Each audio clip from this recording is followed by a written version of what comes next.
Hello, hello, hello. Welcome to the Unstoppable You live stream.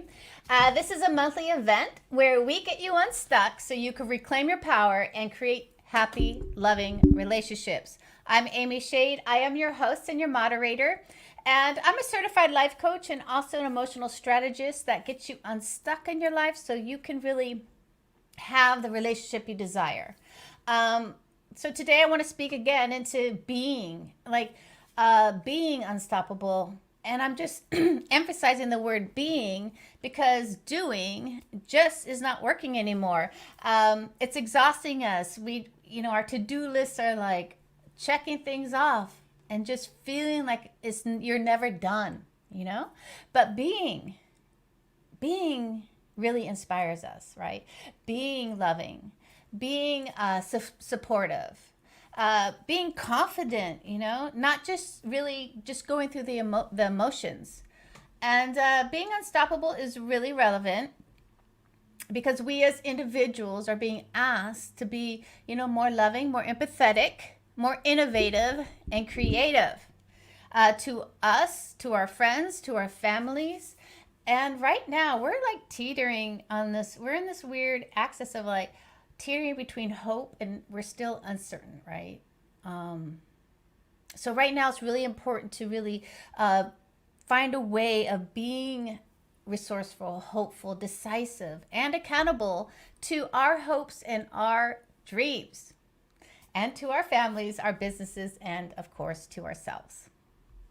Now, it's not always easy because things are changing from day to day, as you know. And we're still waiting. How's it all going to, hi there, how's it all going to shake out, right? But, and maybe you're feeling stuck. Maybe you're feeling overwhelmed, which many of you did the survey, and many of you are feeling overwhelmed and isolated. And so we're going to speak into that and make sure that we can really talk about overwhelm and how to help you with that.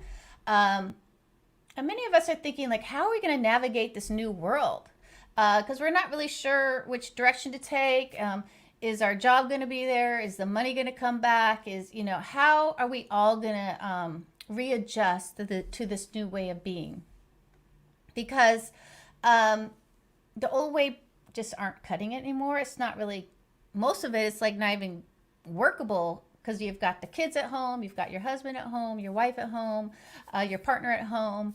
But you know what? We can no longer quit our dreams. We can no longer quit our aspirations and our wants and our desires.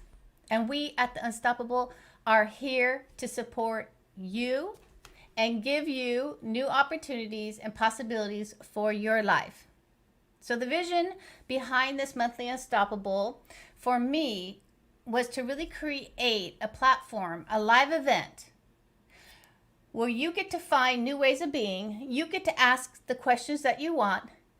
You get to really drive this live. This is what my vision was to really create an interactive place, a platform where you are driving this live. We want to hear from you. All of the experts here want to know what you want answered so we can do that for you because, whether it's you're up against your money or your job or your relationship, really that's my vision, is to have a collective of experts for you on hand to actually get your questions answered. Because we all hit the wall, right? And many of us hit the wall over and over. But with COVID, we all hit the wall so fast. And I knew what that felt like. Because, I hit the wall when my fiance passed away. It happened so quick. So I was like, oh, people must be hitting that wall. Now, the inspiration behind this live was like, how can I help support other women really make decisions and new ways of being after we hit the wall? Because we're all going to hit the wall, right? And when I hit that wall, I had to learn how to come out of fear and anxiety. I had to learn how to create new strategies and systems in my life so that I can have this business and be here in front of you, and also create the relationships that I truly desire. So, and I'm going to say this, all of us have the ability to be resourceful, to be committed, to take action, right? even in these uncertain times. And I know that through the questions and your survey answers is like you're really looking for those ways to work through your limiting beliefs, your confidence, your next steps. And we really want to address that for you today because all of us on the panel believe in you and your ability to move forward. So I want to say thank you for all your questions. I really appreciate it. It really helps drive this event. And tomorrow we are doing another Unstoppable event at 9 a.m. Pacific time. So make sure you join us tomorrow also. And use that chat box. I already see you guys in there. We're going to say hi.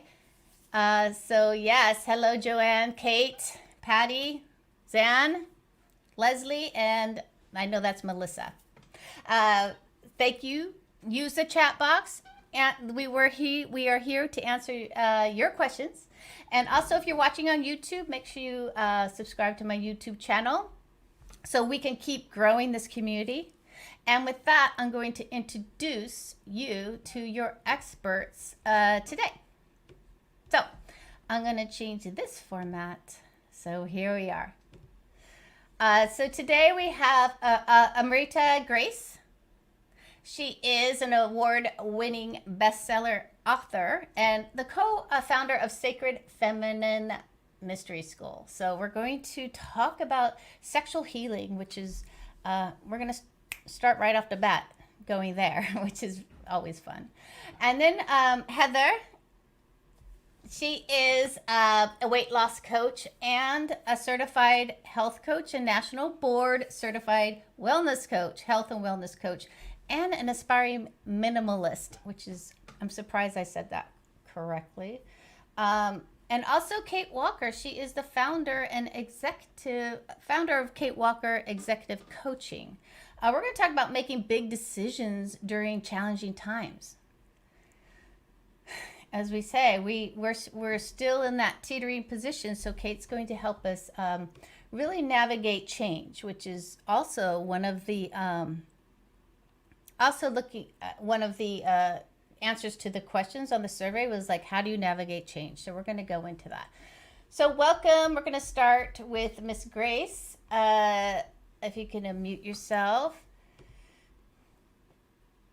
Yes. Hi. Hi. So welcome. And so let me introduce yourself. Tell us more about you. And then also what you're seeing today in the world with your clients and where we're at right now with COVID and change and everything. Yeah. Whew.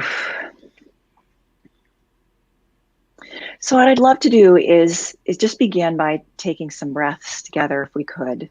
Mm-hmm. I'm really all about the power of breath and the power of embodiment.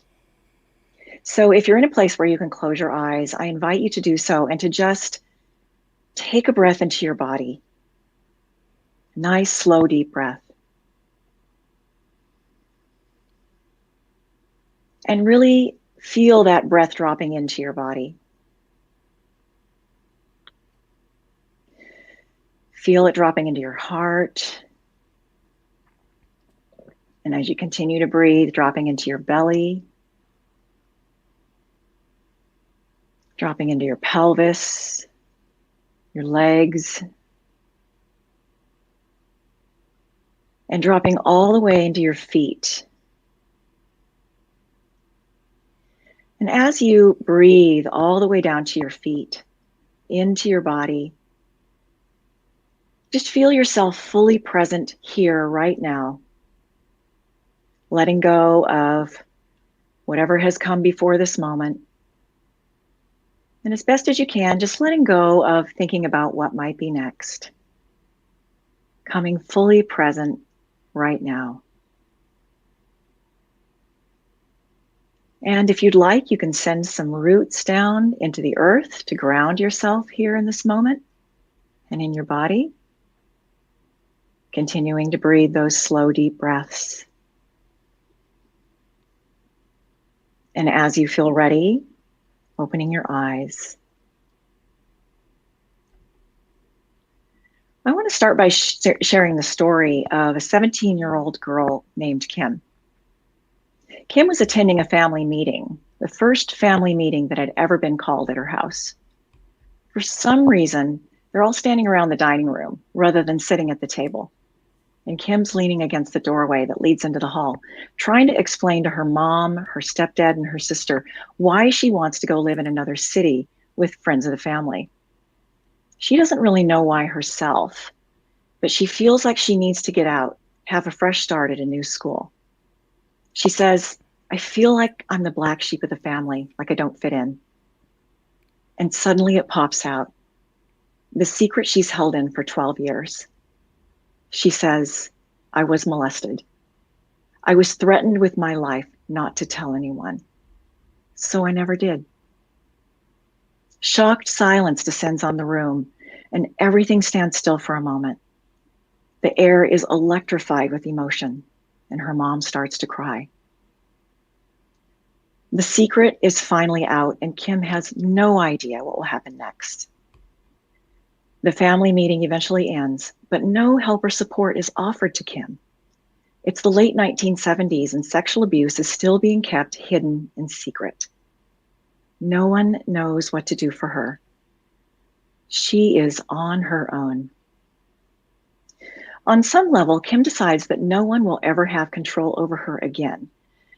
And the next 20 years of her life are filled with addiction and codependency and sexual acting out behavior. She has a series of relationships in which she repeats the same patterns of her childhood wounding over and over in a desperate attempt to heal that wounding. But it never, ever works because she's attracting partners that mirror her pain and her wounds. From the time we're small children, we learn how to survive in a world that's not always an easy place to be in. And we use whatever strategies we can come up with in order to feel safe and loved. And then we carry these childlike strategies right into adulthood and our adult relationships, where they usually don't work very well. There's a strong tendency to keep using the same strategies over and over, even though they don't work, because they're what we know. Kim's story is far more common than most people realize because the secrets are kept and held and passed down generation after generation. Hardly anyone knows how to talk about the aftermath of sexual wounding, let alone help people heal their lives, because it's so shrouded in shame. And it's not only sexual abuse that causes such immense challenges in our lives and our relationships. It shows up in the shame that's been imposed on us by religions, in how our society uses sex as a commodity, in how television portrays sexual relationships, and in how our foremothers were considered property by their families and their husbands, and in how we're not giving an appropriate education about the sacredness of our bodies and the power of our sexual energy, because our parents didn't know. Our teachers didn't know. Our friends didn't know. We simply didn't know. The good news is Kim's story has a very happy ending. I know Kim's story very well because it's my own story. And while I've told my own story hundreds of times, I've never told it quite that way before. When it finally came time to heal, I turned to therapy. 7 long years of therapy. And I came out the other end with my sexuality still unhealed, because our therapists don't always know either. But my desire to heal was powerful. My will was strong. I was unstoppable.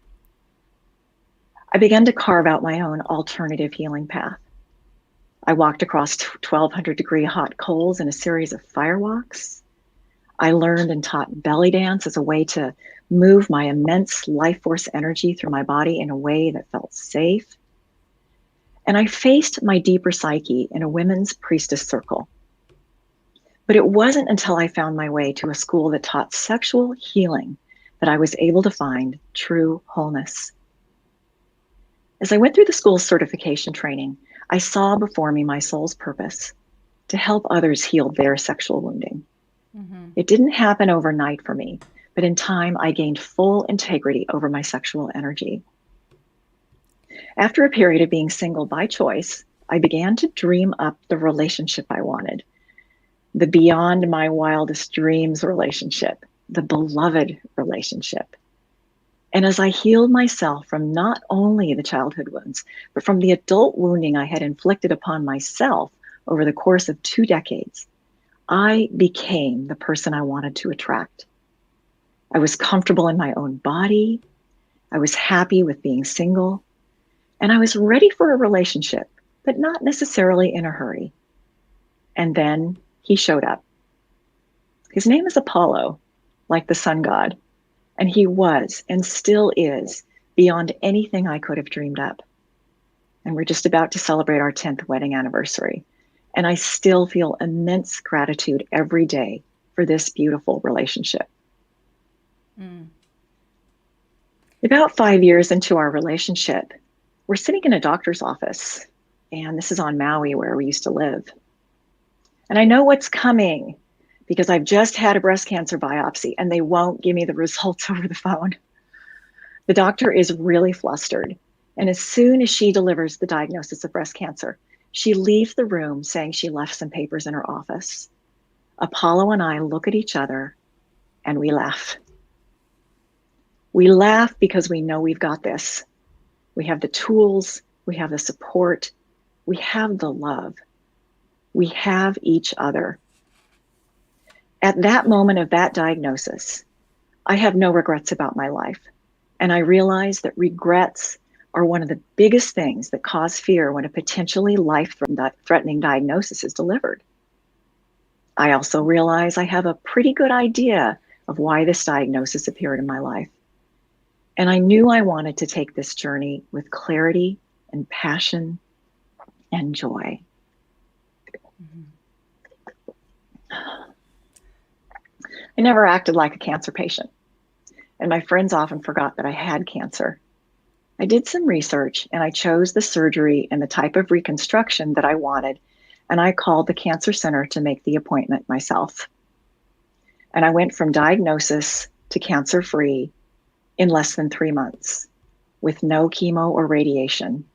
So I was never sick. That was 8 years ago. The lessons of cancer were an important part of my evolution as a teacher of sexual healing. And these are lessons you might already be familiar with, like giving way too much and not receiving nearly enough, slowing down and allowing myself to rest and just be, allowing spiritual guidance to show me what's next rather than trying to go after it, receiving the love and support that's being offered, and how overworking was grinding me down without getting me anywhere. Mm-hmm. I got in touch with the importance of staying connected to nature and the earth. I took a nice long break to integrate the cancer experience, which brought me to a whole new place of inspiration and maturity and perspective. And I had an advantage over most cancer patients, and that was my knowledge and understanding of what sexual energy really is. It's definitely not what most people think it is. The truth is, our sexual energy is life force energy. And if we want to live fully, we've got to have full access to that energy all the time. It's an incredibly powerful healing elixir that can influence our health, our vitality, our creativity, our passion for life, and most of all, our relationships. Perhaps you were taught or learned, or maybe you just decided that sexual energy is only appropriate in sexual situations, but nothing could be further from the truth. And because we're not taught this important truth, most people learn to shut down their sexual energy from a very young age. They cut themselves off from the waist down. It's time to unlearn the idea that sexual energy is only for sex. It's outdated and outmoded, and we know better now. But it's going to take some unwinding after the millennia of repression and shame and judgment that have been heaped on us. And that's what I'm here for, to help women unwind the ancient lies that have been perpetuated through the generations to keep our powerful sexual energy in a tight little box. I'm here to help you crack open that box, peer inside, and slowly, gently, and safely begin to allow the compressed, locked down energy to start to expand. It doesn't happen overnight, nor would you want it to. We're unwinding thousands of years of repression that's been driven by the founding fathers of the various religions who felt they needed to control human sexuality so that they could retain their self-imposed authority. And that repression of sexual energy has also been handed down generation after generation for untold centuries. Mm-hmm. So can It's I interrupt you yeah, here? So can absolutely. Yes, because I wanted to get to some of the questions because Sure. I just Ask so away. ask away. So I have a question here from I don't know their name, but it's like how do you start getting rid of past traumas? How do you start processing those? Because people are there, they have the trauma, like you said, and it doesn't have to be, as you said, molestation. It could be just years of constant getting hit. As women, we constantly get hit in sexual ways, right? Absolutely. That build up trauma and become trauma for us. So can you speak into how to start the process of moving through those traumas? I don't think you get rid of trauma. I think you can move that's my opinion. I shouldn't say that, but that's to have that loosening up of trauma. Where can they start? Yes. So really the place where I started was with breath and embodiment. And these really are the places where you start because your traumas get held in your body. And we stuff these things away starting from very young age without realizing that that's what we're doing. And so these traumas get stuck, and then way in the background, they run our lives, they run our relationships.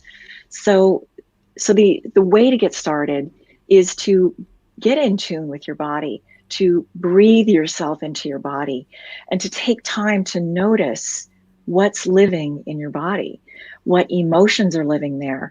And you want to go slow with this because you need to have some tools to be able to process what emerges.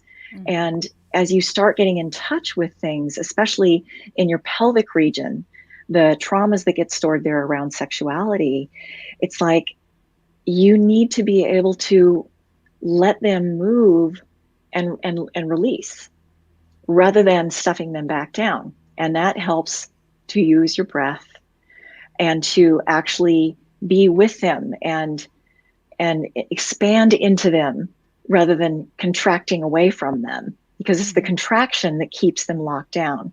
So breathe, let them emerge, feel them. You don't need to have a story attached, and just let them leave. Layer by layer, they do leave. You can't get rid of trauma, but layer by layer, you can release it. Mm-hmm. Yeah, because I think those words like getting rid of anything that we really grew up with or was passed down to us. It's more like, I think, creating a relationship with them in a way that's more peaceful and of grace. What are your thoughts on that? Well, it's what I would call integration. Uh-huh. So there are these wounded little children that live inside of us, and it doesn't matter if you've been sexually molested or not. We all have rough times that we went through in our childhood, and we all have feelings of abandonment and neglect, and times when our needs weren't met. And these little tiny wounded children still live on inside of us. So if we can develop a witness consciousness where we can be with them rather than becoming them when things get tough or when we get bad news or when we feel strong emotions, it's so easy to just blend with them and become those little children and react from that space, that little child space. But when we can start to hear what their needs are and reparent them and really be with them, then we have an opportunity to integrate them, and they no longer need to try to run our lives from deep inside. So I love that witness. What would you call it? A witness? Witness consciousness. Yeah, I love that. Will you speak into that and kind of like break it down for our audience? Sure. Because, yeah. Absolutely. So the witness consciousness is what I would also refer to as the self with a capital S, or you could even think in terms of it being your higher self. But essentially, it's the spiritual part of us, the part of us that's always connected to the infinite aspect of us, the spiritual part, the eternal part. And if you can find a way to get in touch with that aspect of yourself, and you can't be in that all the time, that's just not what being human is about. Correct. But if you can get in touch with that part and feel that calm, centered, curious, courageous aspect of you when you're feeling triggered or strong emotions, you can actually witness the emotional part of you. You can observe without reacting. You can respond without becoming that emotion. And you can actually help that part of yourself integrate into the bigger part of you. Yeah, and it's more for me. It would be more of a curiosity, like what's happening exactly right now. Like what am I feeling? Like you can ask you those questions. Can you speak into that? Like what questions they can ask themselves to get into that type of consciousness, witness consciousness? Absolutely. So the first thing to do is to become aware of your breath. I'll keep coming back to that. Thank you. And become aware of your body. So deepening your breath, which is always a valuable thing to do when you feel a strong emotion, because we tend to, our breath gets shallow when we get into strong emotion. So breathe.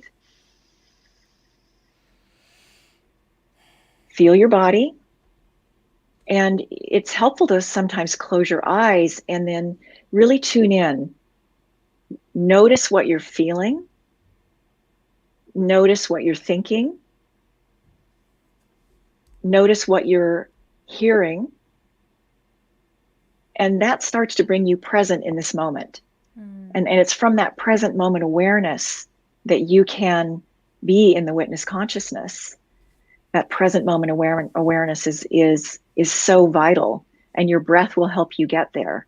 So it's kind of like separating out that emotion that, yes, you're feeling, stepping just a little bit to the side and being with it, noticing it, observing it, and asking, as Amy said, yourself those questions. What am I feeling? What am I thinking?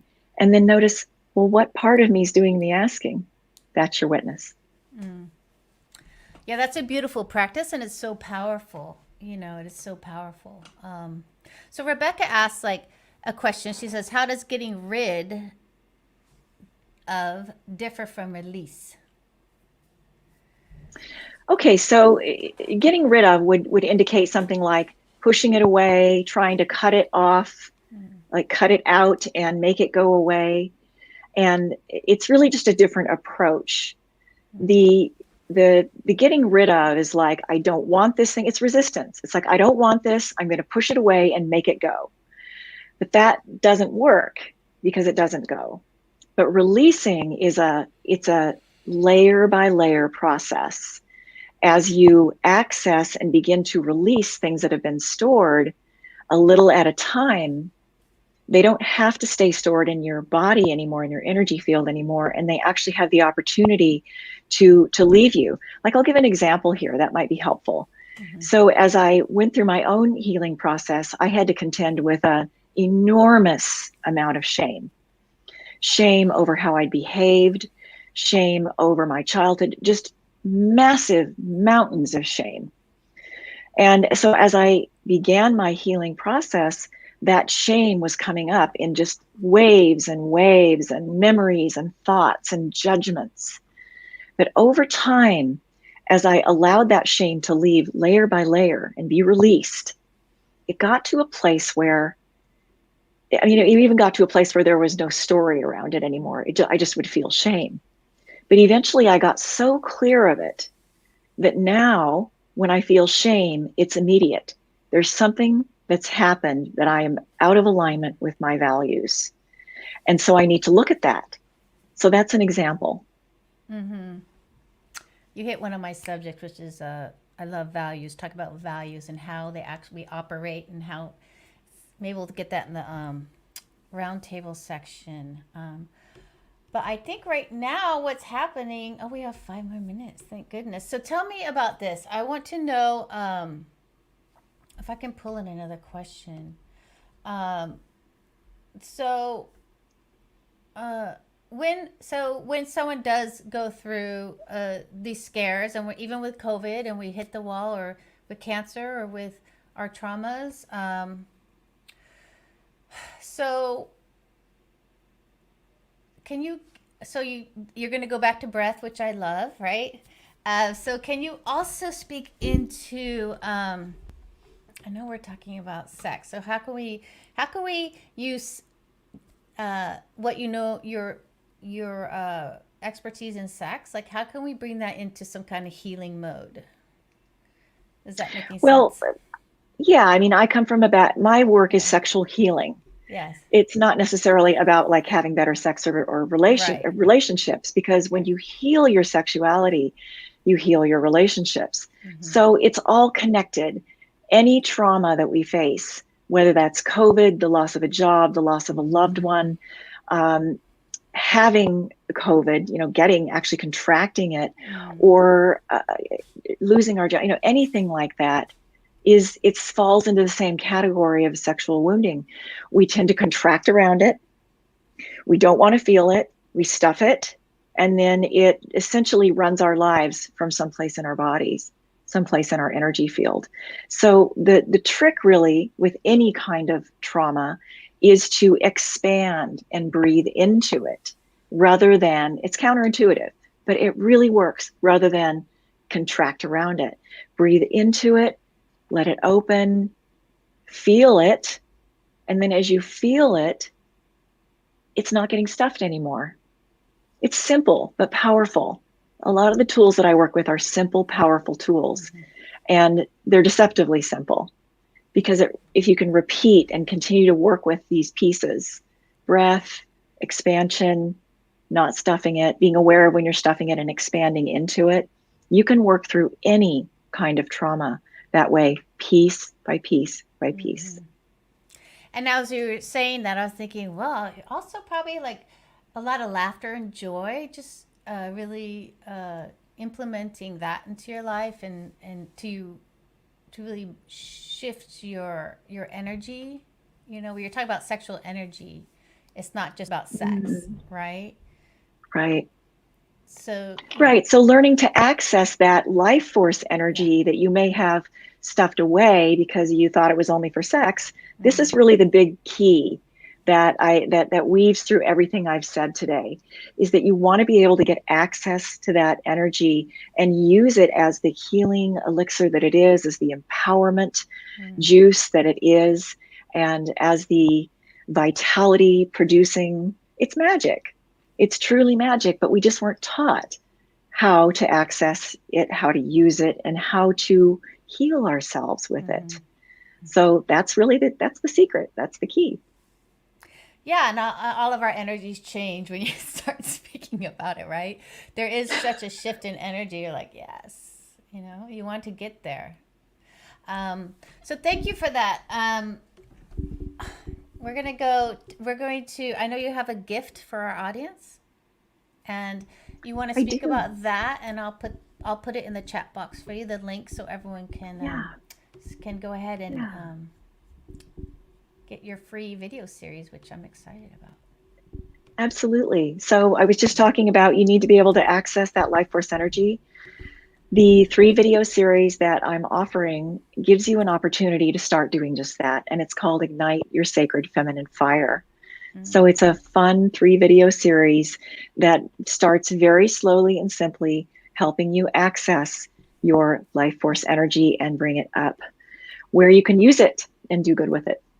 Mm. Yeah, Kate says, thank you. Appreciate that. Yeah, it's a really powerful, as I do more of these lives, like every month, it's just amazing when we start talking about shifting and this beautiful, everyone starts shifting and you feel so great. It's such a beautiful shift to ignite your sacred feminine fire. So, thank you. So, we're going to go on to, that was beautiful. Thank you for sharing your story with us. A very powerful. Allison says thank you. So, welcome, Heather. Introduce yourself and tell us, who you work with and what you're seeing right now. And we want to know more about you. Sure. Hello, and thank you. And I feel really relaxed right now. And Amrita, I think it's your voice. Yeah. It's a very calming, soothing voice. And I feel like I should listen to you in the evenings to help me kind of connect and go within. And so I don't think I'm the only one. Kate, you're nodding your head too, right? Like you felt that. I felt that. So thank you so much. I help women lighten up is really what I do at the end of the day. Life can feel really heavy, especially right now.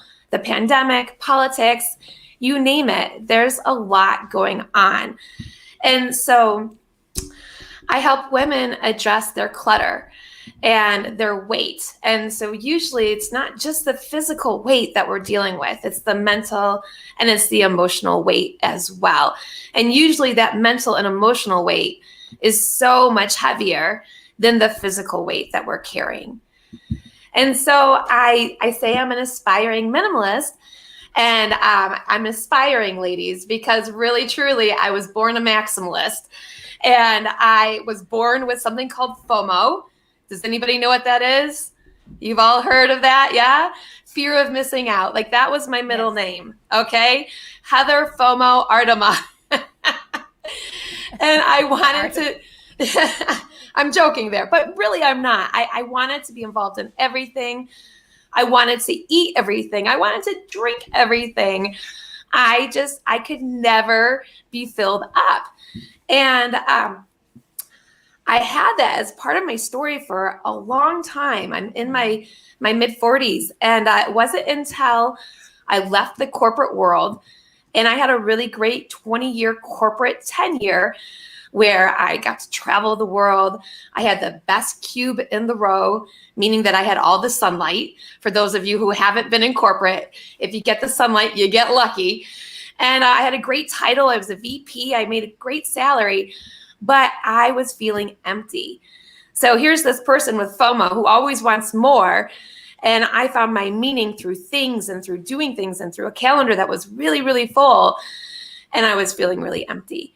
And so I paused, took a big, long pause, and I faced my fear and I left that corporate world. I was the breadwinner, but I still left it, meaning I went from a very healthy, comfortable salary to $0.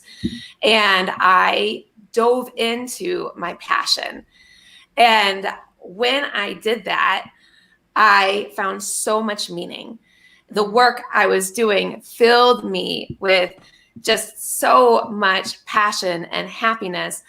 And then it became an easy transition. So I no longer have that FOMO. I was able to release that part of my story. And the reason I was able to do that was because I embraced something called JOMO. Have any of you heard of JOMO? No. This is a new one. I have not heard of it. Okay, JOMO is the joy of missing out. So when I left that corporate world, there were things that I was going to be saying no to, and that I was leaving. And when I found minimalism, because again, I was definitely a maximalist, I found minimalism, and I realized that it could be this beautiful pathway toward intentionality, and that I didn't have to do it all anymore. And that if I said yes to everything, then I was really actually saying no to the things that mattered most. If I was saying yes to everybody else's agendas, then I was ignoring mine. And so I found JOMO. It helped me release all my FOMO. and this is all because of this this world of minimalism, which is just really another term for intentionality. Yeah, so I love that. And as I look at like, we get our paper stacked up, we get like I have these books I need to donate over here. It's just like I don't feel minimal at all. So like you know what I mean? It feels, especially with COVID, it feels like our houses are like closing in on us, I think. Yeah. So can you speak about that minimalist? I think most of us are like stopped doing our pedicures and manicures, right? Getting to, because we had to. But can you speak into like the joy of being a minimalist? Like, yes, speak more into that. Yes. And I'll tell you, Amy, this is a journey for me. And my two sisters are much more minimal, like naturally minimal. I'm definitely like, so here's the thing. Things are meaningless until we put meaning into them. I used to think I'm the middle daughter, and my mom loves variety and she loves things too. She has the FOMO also. Like we're very much alike. And so my mom would try to give her things to my sisters, and they would say, "Oh no, thank you." And they no, that's okay. We're happy with what we have. We don't need your things. And I would say to my mom, "Sure, yes, give it all to me." And I felt like I was the best daughter. I told myself, well, I'm clearly the best daughter because I am taking all of my mom's things. And so I created this meaning out of stuff. But stuff is just stuff at the end of the day. And that's not where our happiness comes from. So it doesn't make you a better person just to keep stuff around. So maybe you feel sentimental, but you don't want to keep all the stuff, but you feel bad if you get rid of some of it. Or maybe you're really practical and you've got stuff that you used 8 years ago and you might use 16 years from now, but maybe you should keep that stuff. But Amy, as you were saying, we've spent a lot more time at home with the pandemic. Some people feel like their homes are kind of closing in on them. And that can be because of all the stuff. So I'll tell you, when I worked in corporate, I worked in advertising and in marketing. And it was my job to come up with the idea that would then manifest into the commercial. And that idea, we measured it. Like, did it make you feel like you had to have the thing we were selling? Like that was what was the single most important idea to get expressed in this 30-second commercial. And then we'd go around the country and do research and watch people's expressions to our ideas. And so I knew I was successful if people saw the ad and said, I have to have that thing. I have to have that. And that was my mindset. And I carried that with me too. Oh, I have to have that thing. Instead of doing laundry, I'll just go shopping and buy some more clothes. It's easier. I mean, this was my life. I had so much, but none of this stuff made me happy. And we are taught that stuff will bring us happiness. And maybe there is a momentary dopamine reaction, and it does in the moment. But then after a while, you look around and you're like, oh, wow, now I've got all this stuff and I still haven't figured out my issues or my problems. And so that's why I love the idea of minimalism, because it's not saying don't ever buy again. It's just saying buy better, buy more intentionally. It's a quality over quantity mindset. And it's seeing the less and more. So being, as I've said, I was a more is more type person, and I have matured into a less is more person. But I'm very intentional and specific about what that less is. And so for me, it's all about getting rid of the clutter in our life. And that clutter, it can be physical clutter in our kitchen. So maybe the clutter is showing up as foods that have lots of chemicals inside of them, lots of ingredients you can't pronounce. If you can't pronounce those things and they're highly processed, then inside our bodies, they're usually behaving kind of like clutter. They're not really doing us any favors. And then clutter can show up as thoughts that are really, really heavy, like, oh, I should do this or I should do that. And I love it. Somebody smart somewhere said, oh, stop shoulding all over yourself. And that's so good, right? Stop shoulding all over yourself. That just makes life heavy. And then clutter can also show up emotionally as well. Mm-hmm. So these are emotions. Sometimes we're meant to experience all the emotions. There's not a bad emotion out there. But if we get stuck in an emotion, and if we swirl in it, and it's a downward spiral and it pulls us down and doesn't allow us to really shine, then that can be clutter as well. It's like getting stuck in certain stories that really aren't serving us. Mm-hmm. And so I help women adjust their clutter. And when we do that, life gets so much lighter. Yes. And I'm going to bring in this question because someone's asking how to cope with stress during the pandemic. And I think that you'd be a great person to answer that with your three. Yeah. So where is the stress coming from? Like, that's where I would want to figure out first, because if we're feeling stress, it's coming from a thought that we're having. And so, like, what is that thought? And can we look at that thought? And then, because usually there's a continuum where we've got thoughts that are really empowering, where we're the hero of our story and we're really motivated and inspired for change. And then we've got these thoughts that are disempowering or are victimizing.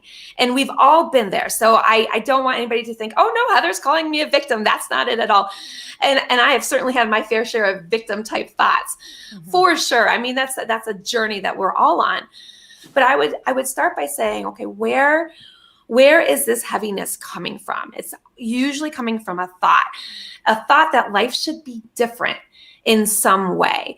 And so if there's resistance, as Amrita was talking about earlier, then what we resist actually magnifies. So you almost want to face that and get really curious about it.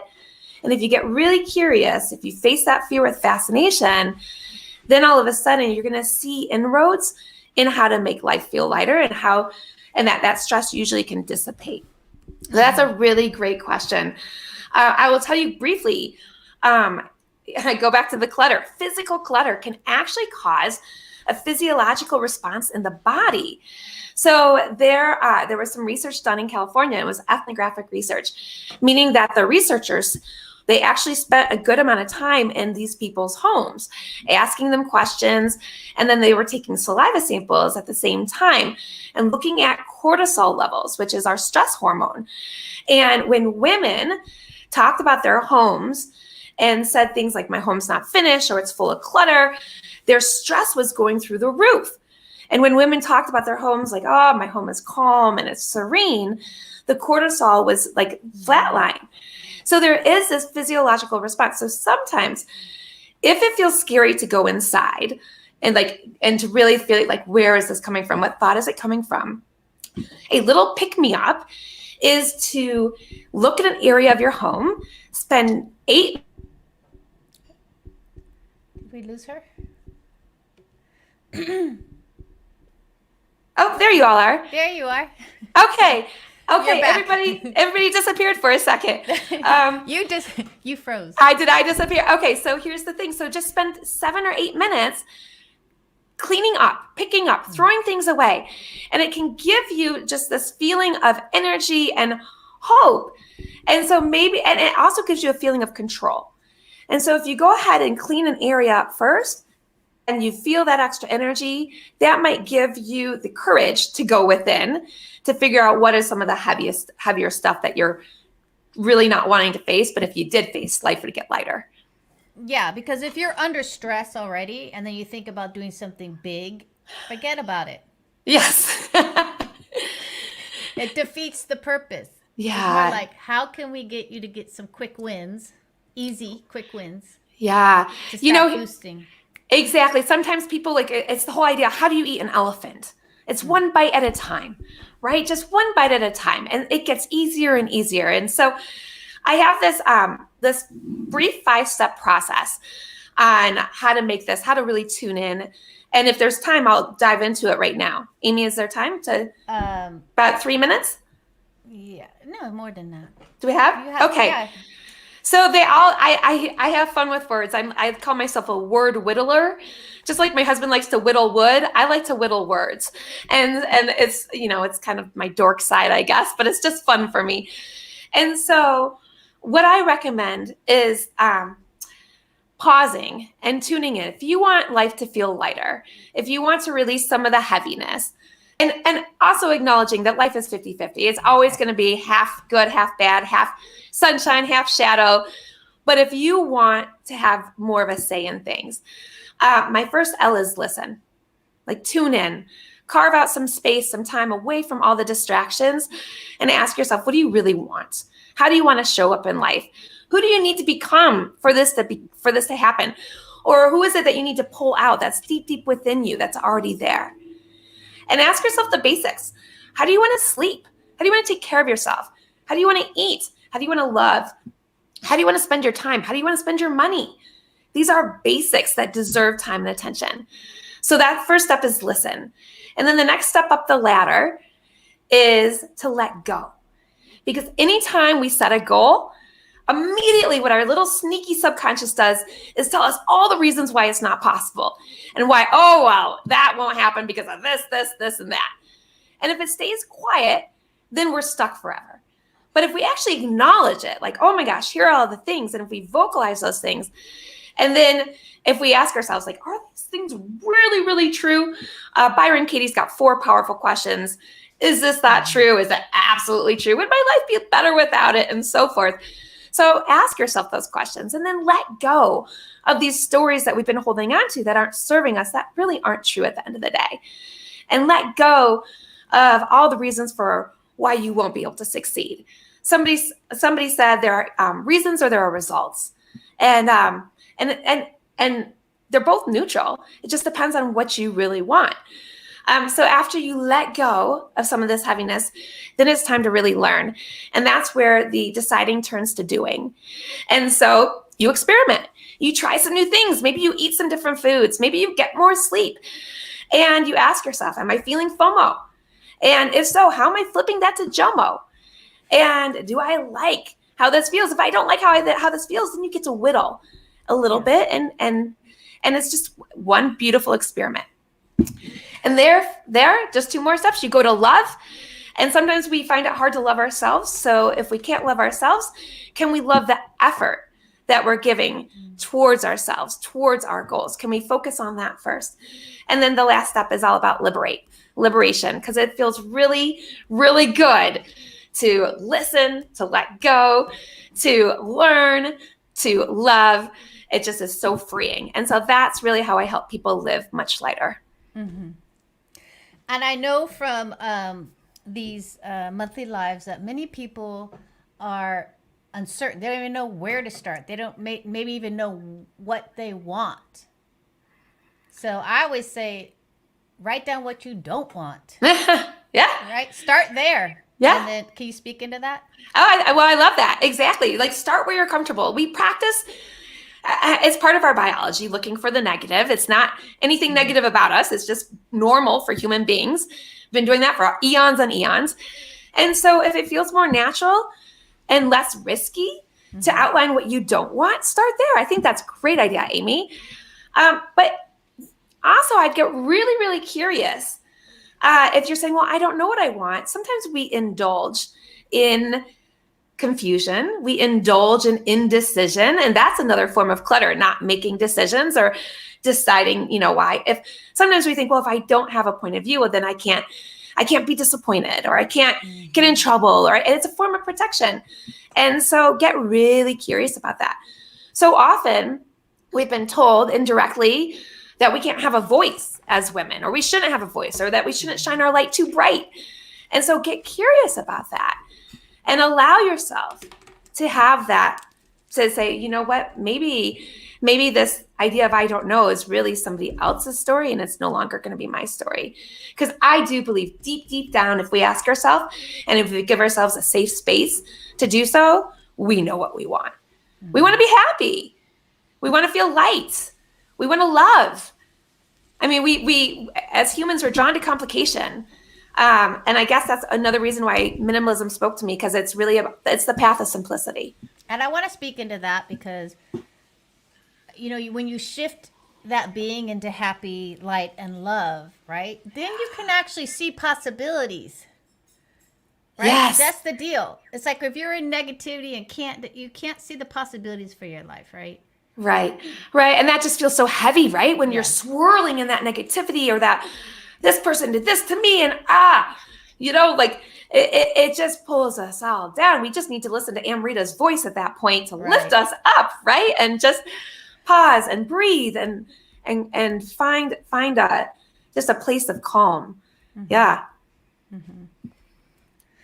So tell me about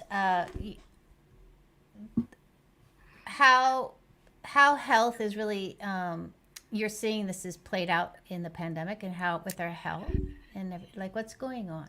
Oh yeah. Well, so a lot of my clients come to me feeling embarrassed, and they're like, Heather, I put on the COVID-19, put on 19 pounds, and or the I mean, there's lots of different names for those pounds, and it's like that embarrassment doesn't serve us though, and so it's definitely been heavy for some. But here's the thing: the pandemic is a circumstance, and the pandemic isn't the reason why we put on the weight. So we know that because there are a lot of people that decided that the pandemic was the time for them to get the healthiest they've ever been. So some are getting super healthy. Some are like, oh my gosh, how did those 19 pounds just appear? What just happened? And usually it's because we went on autopilot. And so I like to call it option A and option B. Option A is option autopilot. It's what you've been doing. Option B is who do you want to become? It's taking that time to listen and to ask yourself those questions. And here's the thing. Option B will never happen if option A is always an option. You have to take that off the table for option B, the who you want to become, to actually come to fruition. And so, yes, it can feel heavy with the pandemic. All these things can feel so heavy. But really where change starts is with our thoughts and with our feelings. The thoughts will generate a feeling. That feeling will drive an action. That action will drive a result. So if you don't like your results, if you don't like what the scale says, or if you look around your house and you're like, oh my gosh, so much clutter, what do I do? Go back to your feelings. Go back to your thoughts. And then find one that feels really empowering and feels really good. I want to share one more quick thing. There was this is my last little hurrah for simplicity and for minimalism, which I'll say, when I first heard the word minimalism, it was from my husband, and I was totally turned off because I was like, oh, it means frugality. Oh, it means deprivation. It's a horrible word. Right. But thank goodness I got curious and I looked at the word, and then I realized that it was all about abundance. Abundance of the things that matter most to you. Abundance of the things that make you happy. Peace, quiet, calm. And so anyway, there was a study. They split the participants into two groups. One worked in a really clean office. One group worked in a really messy office, filling out the same forms. Upon leaving, they were offered an apple or a candy bar. Guess what happened? If you worked in the clean office, you were twice as likely to choose an apple over a candy bar. Which one is clutter in our body, right? The physical clutter impacted the participants and had them bring in more physical clutter into their bodies. So I just think it's fascinating. If you want to do anything, it really is look at the clutter in your life, the mental, physical, emotional clutter in your life. Get curious about it, and then decide to do one thing to move yourself forward. Thank you for that, because I have a closet over there. We all do. It's like, we all do. But just remember, it's the things aren't what are bringing us happiness, right? I mean, I did try to have people believe that for 20 years of my life. You will be more happy if you buy my thing or my client's thing. But at the end of the day, happiness comes from within. It really, truly does. And there's not like for long-term happiness, that comes from what you're doing with your life. And if you're showing up, one last definition of clutter. Clutter is anything that stands between you and the best version of yourself, your lightest self. So adjust whatever that clutter is. It could be a thought, it could be a thing. But if you address it, life gets lighter, you start to shine more brilliantly, and you won't stop smiling. That really, truly can happen. well, thank you for that, Heather. Will you speak into your, I know you have an offering for our audience. Will you speak into it? Yeah. I'll put it in the chat box for you. Sure. I have a free gift, and I have 3 keys to living light. It is a mini video series, 3 videos, under 20 minutes total. And I talk through 3 different ways you can address the idea of living light. And it comes with a workbook. So For those who like to journal, there is a wonderful journaling opportunity for you. If you don't like to journal, even just watching the 3 videos, they're very short, will be uplifting and inspiring, and definitely, I think, worth that amount of time. Yes, thank you. And Rebecca says, love that, Heather. And Kate Sunshine, thank you. Love that. So beautiful. The next section is we go into our roundtable. But first, Kate, if you could introduce yourself and tell us a little bit about you so that we can get a feel for you. And then we'll go into the roundtable and then into your talk. Sounds good. Okay, I'll give a brief introduction because I know we're headed to the Q&A. So hi, everybody. Thank you. Welcome. Great to be here. I'm Kate Walker. So my professional journey began out of college. I went into the music industry. I thought I would have a really glamorous career in the music industry, but grew to find out that really wasn't for me. So, and that was in Los Angeles. So I made my way up to the Bay Area, and by chance, although probably not by chance, I think the universe had its plan for me. By chance, I got into human resources, and I've been in human resources for a couple of decades now in advertising agencies. Heather, maybe we know each other, I don't know, but ad agencies, the sports industry, as well as global entertainment. So I've had this really amazing, fun career. As a human resources professional, I've grown in the profession, and I started out really loving the work because I could just answer a lot of questions. People would come to me and I'd answer questions, and I loved their questions and loved to answer, loved to go research and find out how I could help them. And as I grew in human resources, I really grew into leadership roles, and I grew to be a strategic partner with the people I worked with. So at this point in my career, as I advanced, I began working with the C-suite, with managers, leaders, all kinds of people across the company, really helping them make their decisions as they were navigating their careers in corporate, helping teams with team effectiveness work, and doing a lot of coaching. And that's where I like the light bulb went off. It's like, oh, okay, I like this. I like the helping people. I like the strategizing with people. I like it when I can help someone have an aha moment. So that's where I grew to. That was my passion area. And again, as I got to sort of the later part of my HR career, and being in senior leadership, I would be in meetings where we're talking about, policy and things that might involve the legal team. I found myself just being like, I don't really care. I don't really care about policy. If you want to have a policy infraction, okay. No, we had to manage that. But I just knew I had a different calling. It wasn't working on policy for the companies. It was helping people.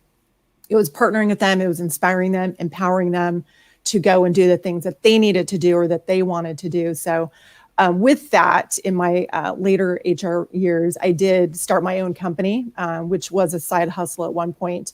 And then it grew. I really found that's where I wanted to spend my time. So that's where my career is now, just being a coach. I started my coaching career really working with, and I still do, working more in sort of the career realm.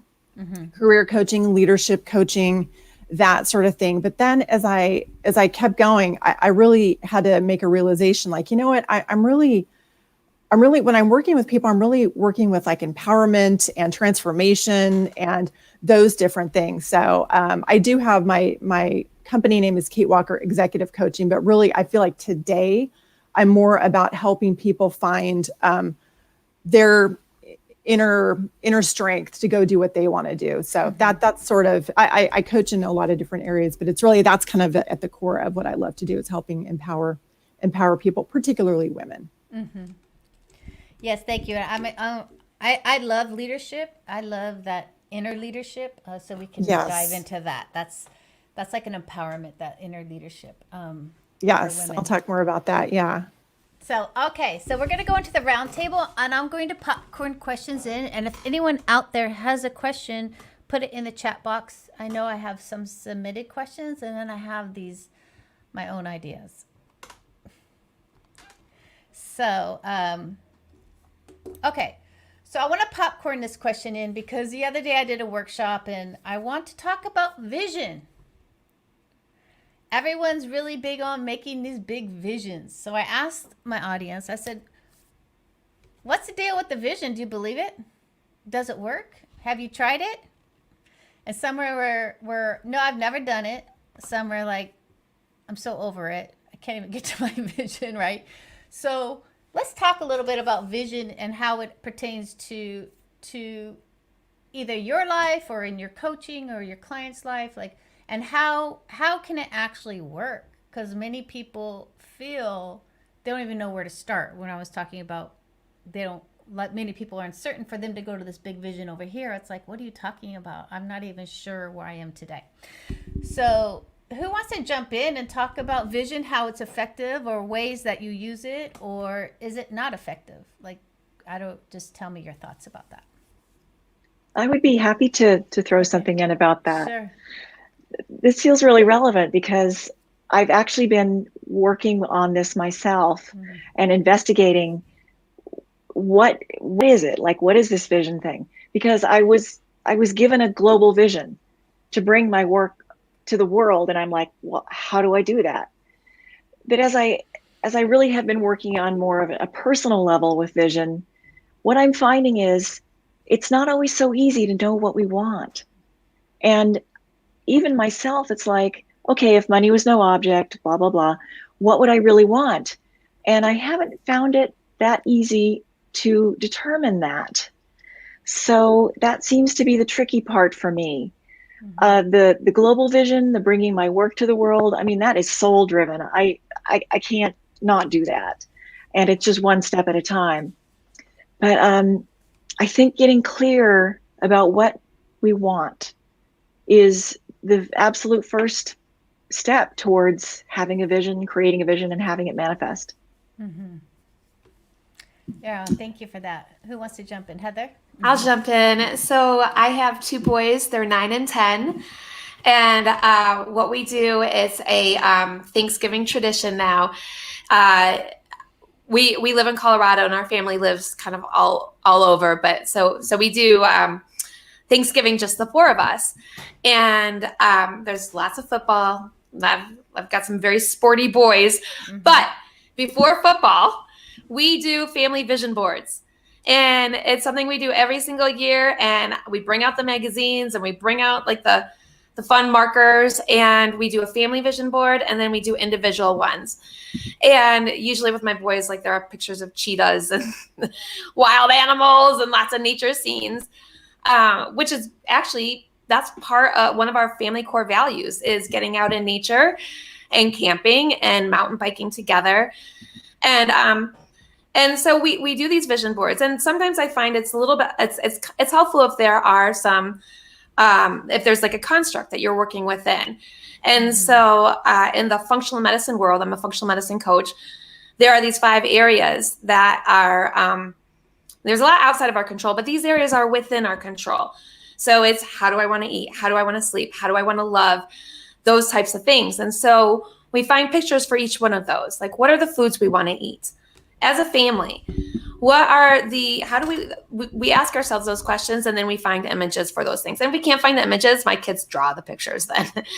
But it's a fun thing. And I'll tell you, we look at our vision board from the year before, and we talk about, like, what happened? Like, are we happy with the things that happened? And then it's not something that just goes away for the year. We actually have it on the family bulletin board for the year.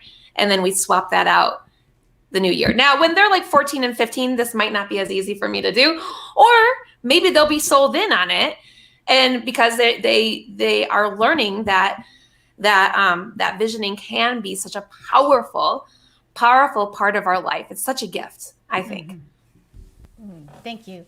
I love that. I always have a board up here with my,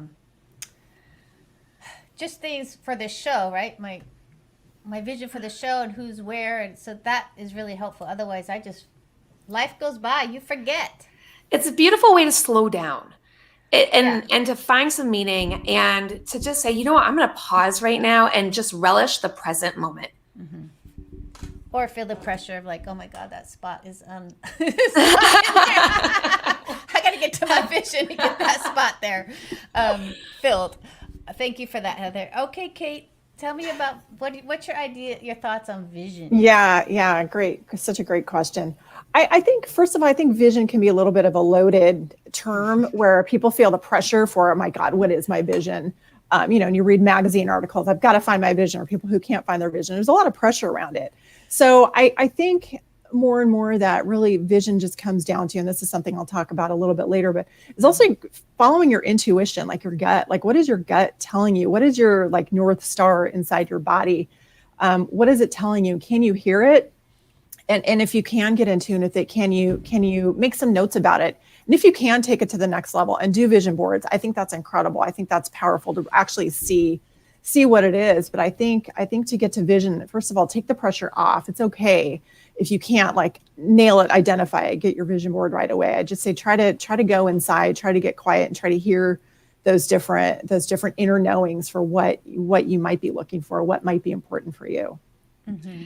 Kate, you just had me think of something. If vision is like a trigger word for anybody, because it totally can be, right? It can be loaded. Yeah, it's a lot of pressure for. That's what I found when I asked the people. So instead of a vision board, create a value board. What are your values? Sure. Because values make life, like when you know your values, it's almost like you never have to make another decision ever again, as long as you let your values decide your path for life. So if vision is triggering, oh my gosh, that could be really fun to create a value board, right? I might actually create a second one just because because then there's no judgment of whether I did it or I didn't. Because I think that's where it can get heavy, is like, oh, but we didn't do that and we didn't do that. And then are we really gonna like claim like we want to do all these things? But if you do a values board, then there's no judgment. I think that also, right, I was about to say that might take the judgment away. Yeah, your values might feel a little more natural for some. Yes. Thank you for that, Kate. So, and I think for what I would also put into this is that you can create an overall vision, meaning like, I want peace. I mean, you can't just make that an overall thing, especially in relationships. Like I did that in my relationship where I was in, we had kids and ex-partners. Like you're in this, many of us we're in blended families. And if you make that an overall umbrella piece, could be a vision. And that will start creating steps to like, oh, how can I be more peaceful in this situation? How can I create peace when there's arguing going on? What's a good thing I can say to like really break in there and just find a peaceful place for everyone? Like to break up that tension. And I think that takes a lot of pressure off of having to know the final result of this vision. It's just to create an umbrella. Do you want to feel joy? Do you want joy to be your vision for the day, right? And then if so, what brings you joy? How do you find that? And it's more of allows you to take steps in that curious way.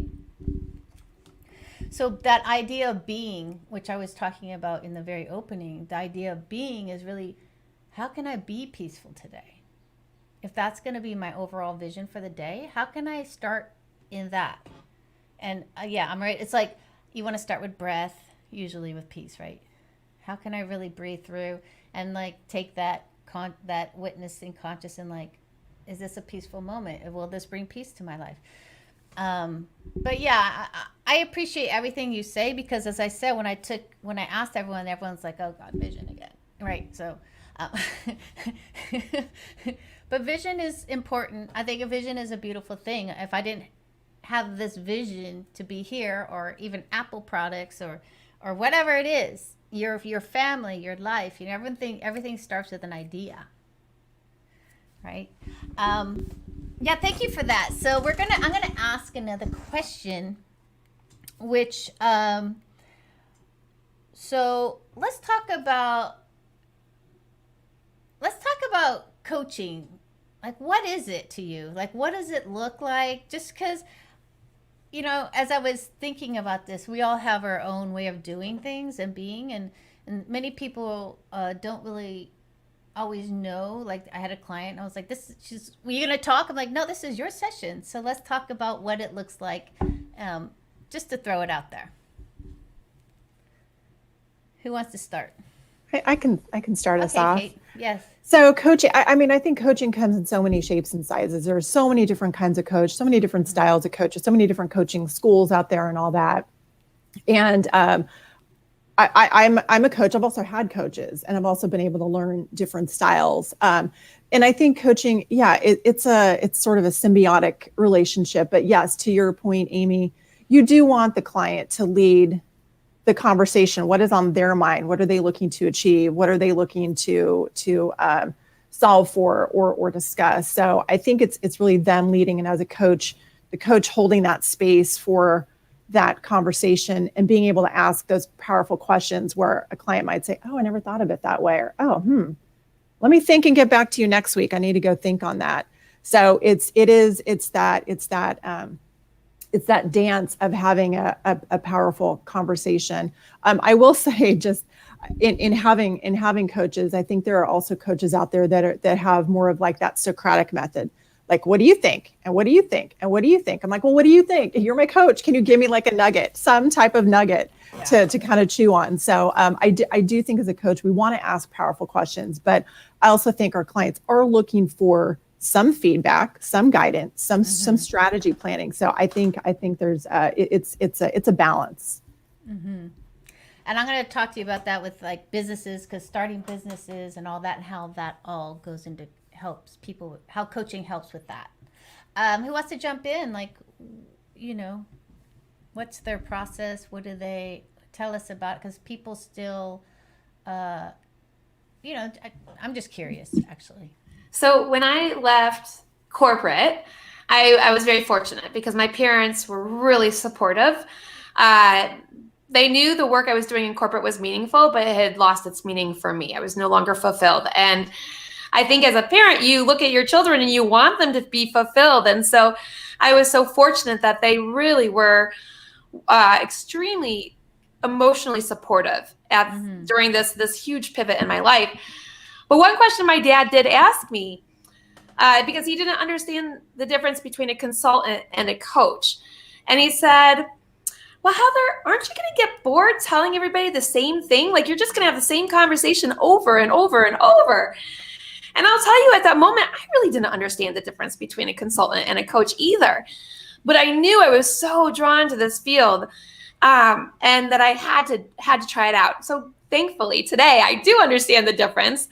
And I've never had the same conversation. And I will tell you, it lifts me as I get lifted having these conversations, seeing my clients get lifted, and seeing them build themselves up, seeing them become more resourceful or more resilient. And it's just such an honor. I think I'm probably speaking for all of us, like such an honor to witness these transformations and that they trust us with these very vulnerable ideas. And so grateful that every conversation is different. Every conversation is unique. And it's definitely by far the most fulfilling work I have ever done in my life. And so, yeah, lots of different experiences out there for sure. Amrita, you want to go? Amrita? Yeah. Sure. So I am not a coach. I don't work with people on one-on-one. I teach in groups, but I'm really, as I watch the chat, I love what Kate Sunshine says, a neutral, intelligent mirror that can give one clarity. So if I was going to be, and I love what Kate said, and I love what Heather said, these are the pros here in this, in this particular realm. I like to invite women to find their own answers. And yet, as Kate mentioned, it is important to help them out, to give them information. But I really come back to a neutral, intelligent mirror that can give one clarity. That's what I would be if I were a coach.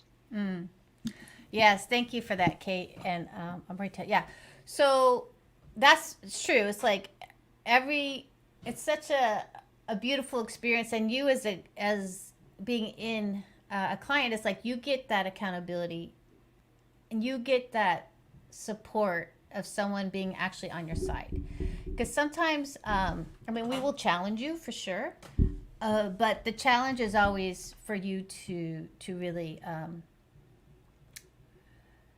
get more, feel better, finish what you started, get to where you want to be. And sometimes in our own families, we don't have that type of support. I think, you know, there's many of us out there who don't. So a coach is really that person to really be there for you and support you in whatever you want to do. And yes, everyone's different. So I don't know how many of you out there are with coaches, but I think that even you being here, probably most of you have worked with coaches, and I hope that the experience is a beautiful one. So we're going into Kate's interview right now. And there's a question for Kate here. And Rebecca, maybe we can, well, let me do this quickly. So Rebecca asks, how do you handle when your values are calm, about calm, ease, and peace, and your loved ones, which we're just kind of, are excitement and thrill, and the two seem opposite? So who wants to did you speak say to that's that? okay. I have another question for you, Kate, later, but how do you handle when your values are calm and ease and peace, and your loved ones are excitement and thrill, and the two seem opposite? Who wants to jump in? That's a tricky one. That's a good question. I mean, I think you want to be true to yourself. You want to be your authentic self, not to say you can't veer into other ways of being. Mm-hmm. Yeah, but I think that's a pretty deep question that might need further exploration, I'd say. That be authentic to yourself, be true to yourself, what feels good for you. Mm-hmm. And I think you can find some common ground. Maybe start with common ground. What are the values that we have together? And then I think there are things that I value that my husband doesn't value. Mm-hmm. And I think it's important that, each day I have some alone time doing the things that I love. And he's got some alone time doing the things he loves. I will tell you, in the beginning, I did not value mountain biking. But then once I faced that, it's something I do value now. It used to fill me with fear, but I love it. And I know that's not really like a value, but we can also evolve and we can mature. Yeah, it doesn't mean like that we have to be the exact same person we were 5 years ago, 10 years ago. We can always keep trying new things, but find some common ground first and see if that common ground can provide, Rebecca, you some calm and ease, Mm-hmm. and see if that common ground can provide your loved one excitement and thrill. You might be able to generate different experiences out of that common area. And then realize that go find your calm, girl, go find your calm, find your ease, make sure that's part of your life, because you don't want to give all your time and attention to your partner. Otherwise that will feel heavy and there will be conflict. But definitely find your calm and your ease, but do you have to find it with him? So maybe we've got lots of relationships in our lives, right? And I think sometimes when we have our spouse, when we expect them to fulfill all the things, that can be heavy. So maybe your spouse has a friend that he goes rides roller coasters with, where he gets this excitement, right? It's a buddy, and they go to the roller coaster park. But it's when you expect that your partner to do it all, I think that can get heavy. So find the common ground, and then look within to find your happiness. And then maybe you've got some other friends to do things with as well. Mm-hmm. Yep, I have to agree. You've got to find what's right for you first. And I love what both Kate and Heather said about finding the common ground, as Heather said, and following your own heart, as Kate said. And maybe there's a way that you can try a little bit of what your family likes, and maybe they're willing to try a little bit of what you like, and see if that can become some common ground. Mm-hmm. And maybe there will be a surprise. Oh, I like this better than I thought I would, like with the mountain biking. But ultimately, honor what's true for you first mm-hmm. and foremost. Yes, I gotta jump in. So, and Rebecca, I wanted to also maybe put it out there. Have you asked for more calm and ease and peace? So sometimes we don't ask for what we want. So you could say, listen, hon, I love you guys, but when you walk into the bedroom, can you please knock and just make sure that, You know what I mean? And when you ask me, don't come running at me. Can you just kind of like ask in a nice, peaceful way? You can ask for what you want. You can start putting, I would say boundaries, but they're not bad boundaries. They're more like how you want to be treated. And you can ask for that. And, you know, when you ask for things from your, people like to give you, you know, they do like to see you happy. So they do want to help you. And if you enroll them, we're going to talk about leadership next, but if you get into an enrollment conversation about what you want and ask for that peace and calm, you just might be surprised, you know. If not surprised, it could be practice, a lot of reminding, you know what I mean? But thank you for that, Rebecca, that question, because it's like, how do you actually ask for what you want and create those boundaries? And then also, as Heather and Kate, we all say, it's like, how do you integrate both and really create a happy, fun life? So, all right, Kate, you're up. You told us a little bit about yourself, but and your coaching business, and I'm gonna just jump in with Zan's question real quick. Is that okay? Sure. Okay.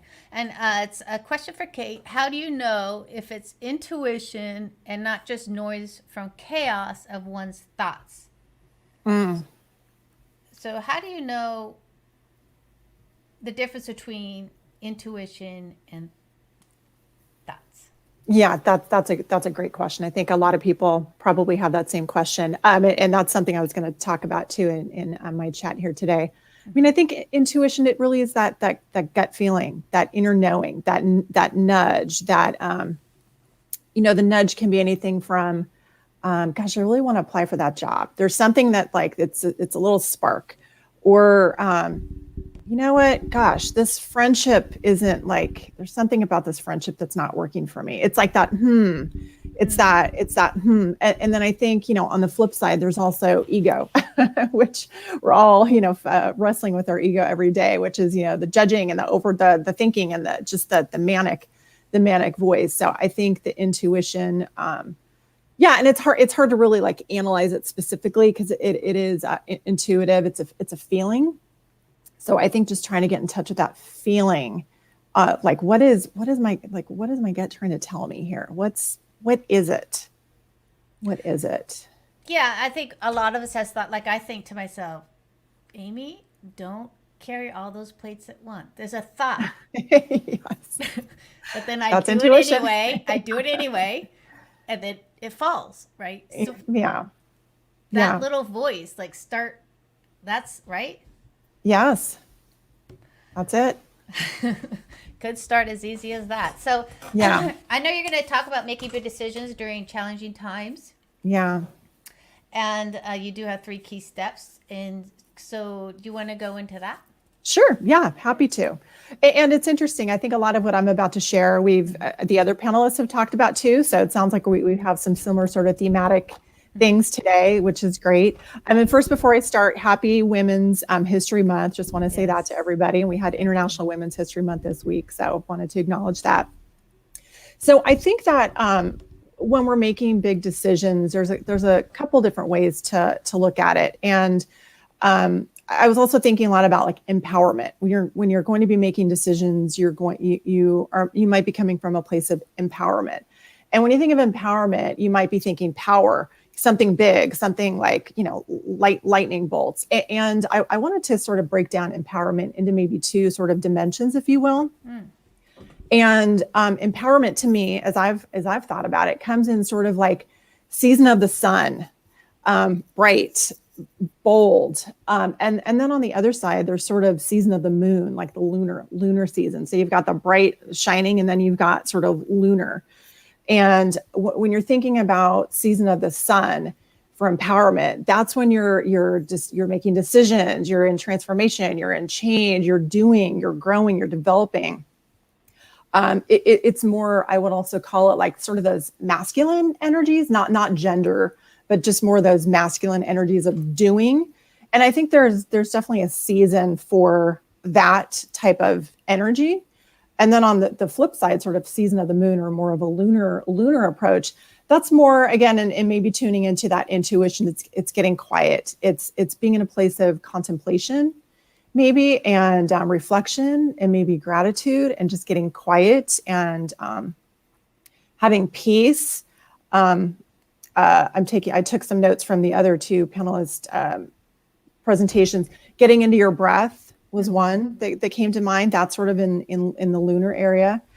Being in the present moment. And also I would say in kind of that lunar area, it's also like receiving, just being open to receive something and not have to go and like go after it and get it. So I think there's two. I think there's a balance. There's the sun, the blazing, the action, and then the moon, just the calm and maybe the receiving of that. Yeah. So let's talk about receiving. Actually, yeah. I'll jump in here because sure, this is a big one for women. How do we become better receivers? What? I mean, some of us think that it can't be done right unless we do it. Yes. Right. We're the only ones who can handle it, but we cut people off from that. So can you talk about receiving and women? Yeah. And I can make an admission that I've been in sort of like the sun void for most of my life. It's like, I think I was just raised that way. Like you go and you do and you act and you achieve and you're reaching all these different goals, which can be exhausting.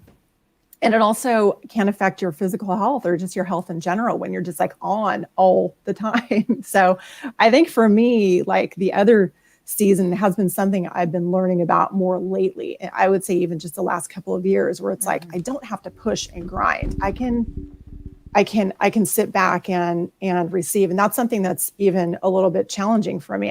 It takes practice. It takes being intentional to know that there are these two different kinds of energies and you don't have to push and grind all the time. You can slow down, breathe, be calm, and trust, and know that, this is maybe a little universal too, a little bit spiritual, but knowing that you can receive, you can give yourself permission to receive.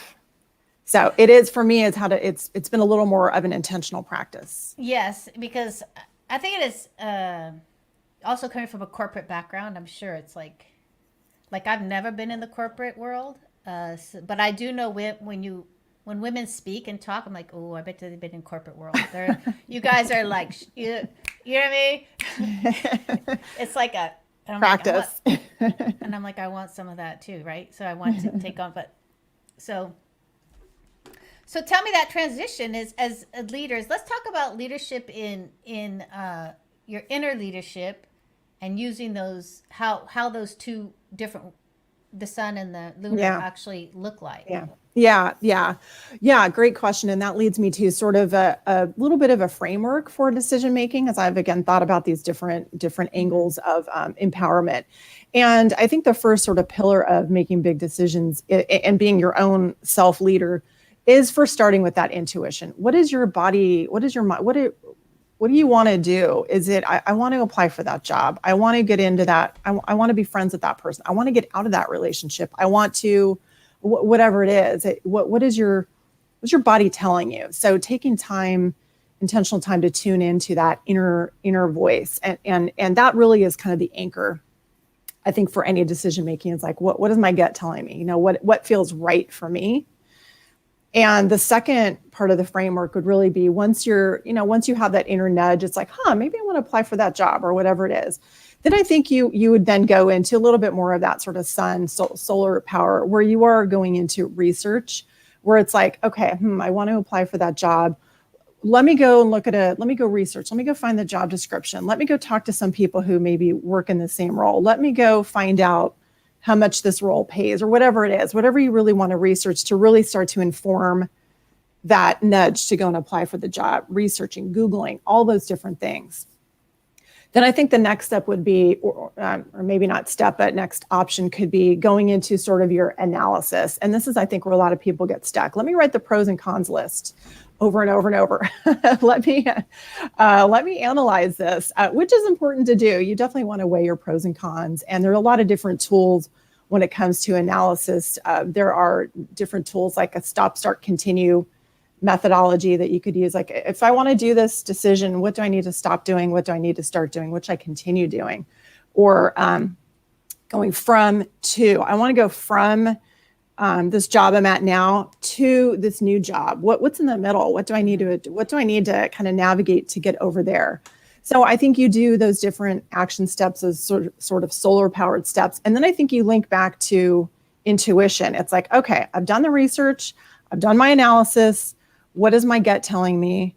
And then you go back over to what inspired action do I think I want to take? And the inspired action you want to take might be like, okay, you know what? I'm going to go out. I'm going to apply for that job. I've made that decision. I'm going to do that.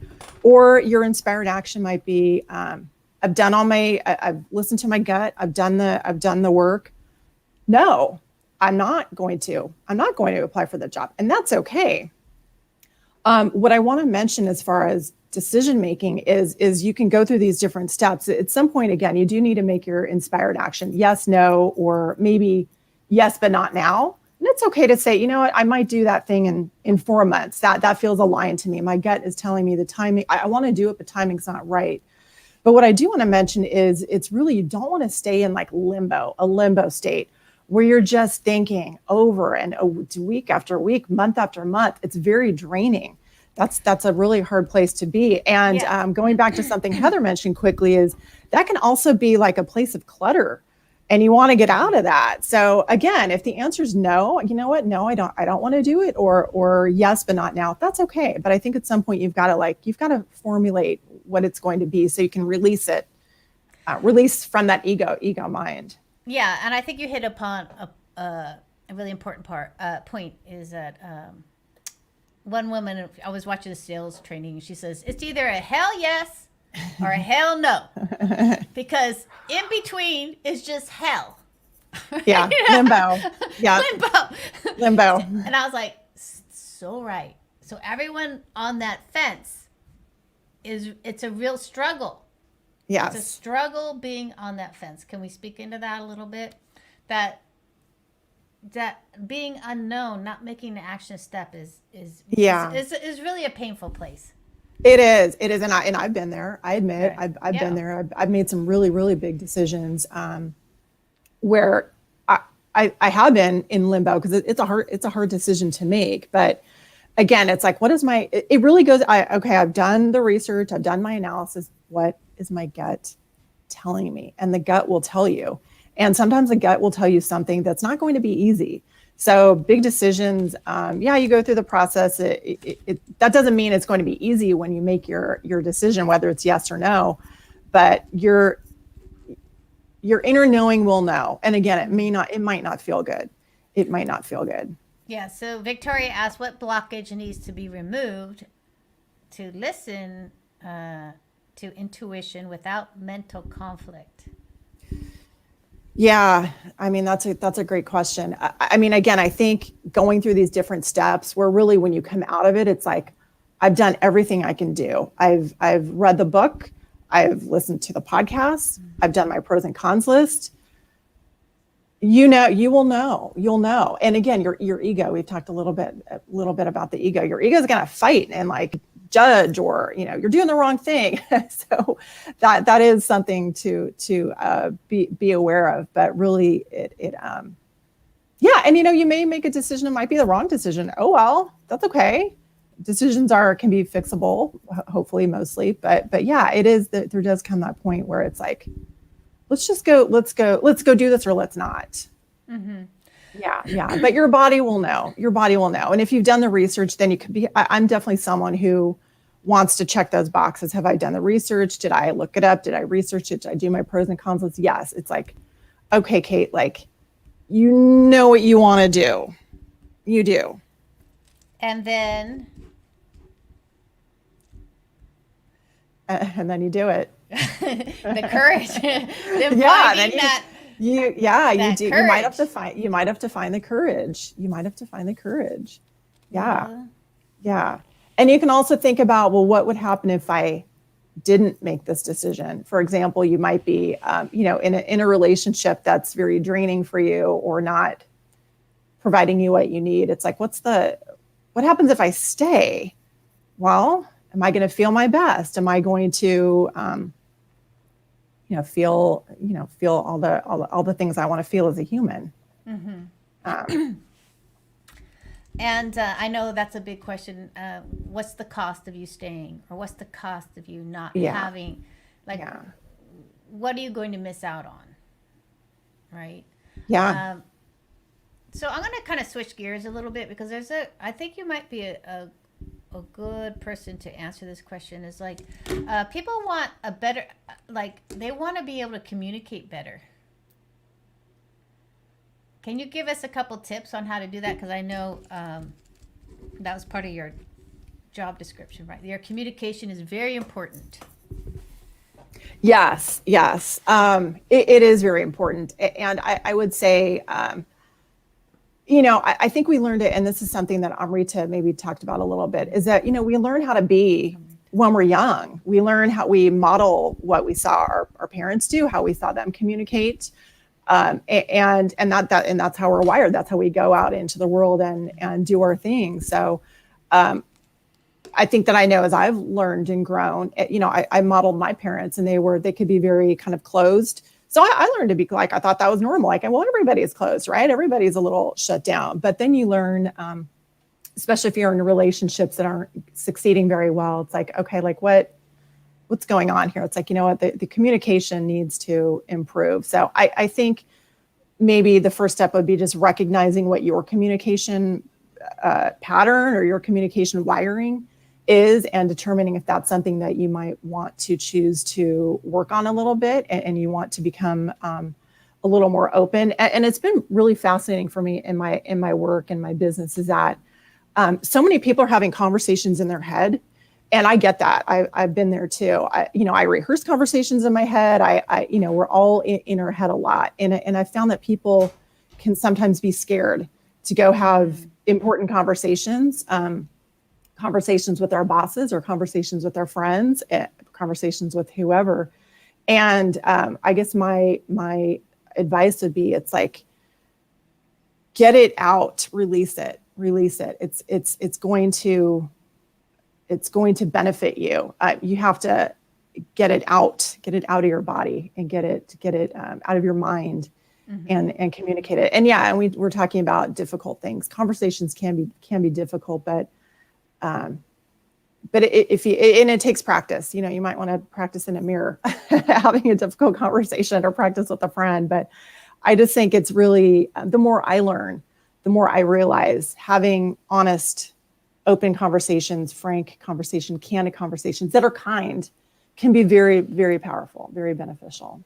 Yeah, I think you hit it on the head with the kindness, like coming at it with kindness in a way, instead of accusatory, like accusing. Yes. And I think too, you can put the onus back on yourself, like, hey, I am feeling this way. This is how it's like, I am feeling this way. And that sort of gives the other person permission, like, they're not attacking me. It's how they feel. It's their truth. So it's not like you didn't do and you said. It's like, hey, I feel, so it's really taking that ownership of your communication as well. So how does it feel to be Kate Walker? How's it feel to be Kate Walker? Yeah, like, how does it feel to be Kate Walker? Like, it's interesting. I'm always interested because I think it's good to hear how it feels to be you forever. Yeah. It feels like a work in progress. It feels like I'm learning every day, and I'm probably a little bit of like a learning and development addict, where I'm like intaking a lot. And there even came a point about a week ago where I'm like all my waking hours are intaking for like podcasts and a book and a this and a that. It really can become a lot, because I feel like I do it because I want to keep growing and learning and to be a better person. Yeah. I'd also add, just so you can get to know who I am. I mean, I'm a mom. I got divorced maybe 8 years ago, so that's been part of my journey too. And talk about communication practices and learnings. So I'm a work in progress, but I feel like Yeah, I do feel like I try to have my glass be half full versus half empty. I want to see the positive in a situation, and I want to help clients try to see the bright spots as well. So I think that's just part of the way I'm wired as well. So someone asked a question, is like, how do you be braver and worry less? That's kind of what we're talking about here. That, yeah, see, Kate, I'm not alone on that one. Yes. We're all a work in progress, Kate. Yes. Oh, We're 1,000,000%. all here just learning and trying to find Trying a to do better our way. best. Yeah, trying to do our best. So I think, we were talking about courage a little bit earlier, like be braver. She wants to be braver and worry less. So that's, we kind of hit on that. Yeah. Like, so can you maybe come up with some steps to like how, because we were talking about the chatter in the head and then the courage, and how can we help? She doesn't have her name here, but how can we help her to really? How do you be braver and worry less? Is it even possible? Yeah, that's a good question. I don't know. I mean, I think you can be braver by, again, taking some of these steps. You're channeling your intuition, you're researching, you're analyzing. You really want, am I going to make an informed decision, whatever it is?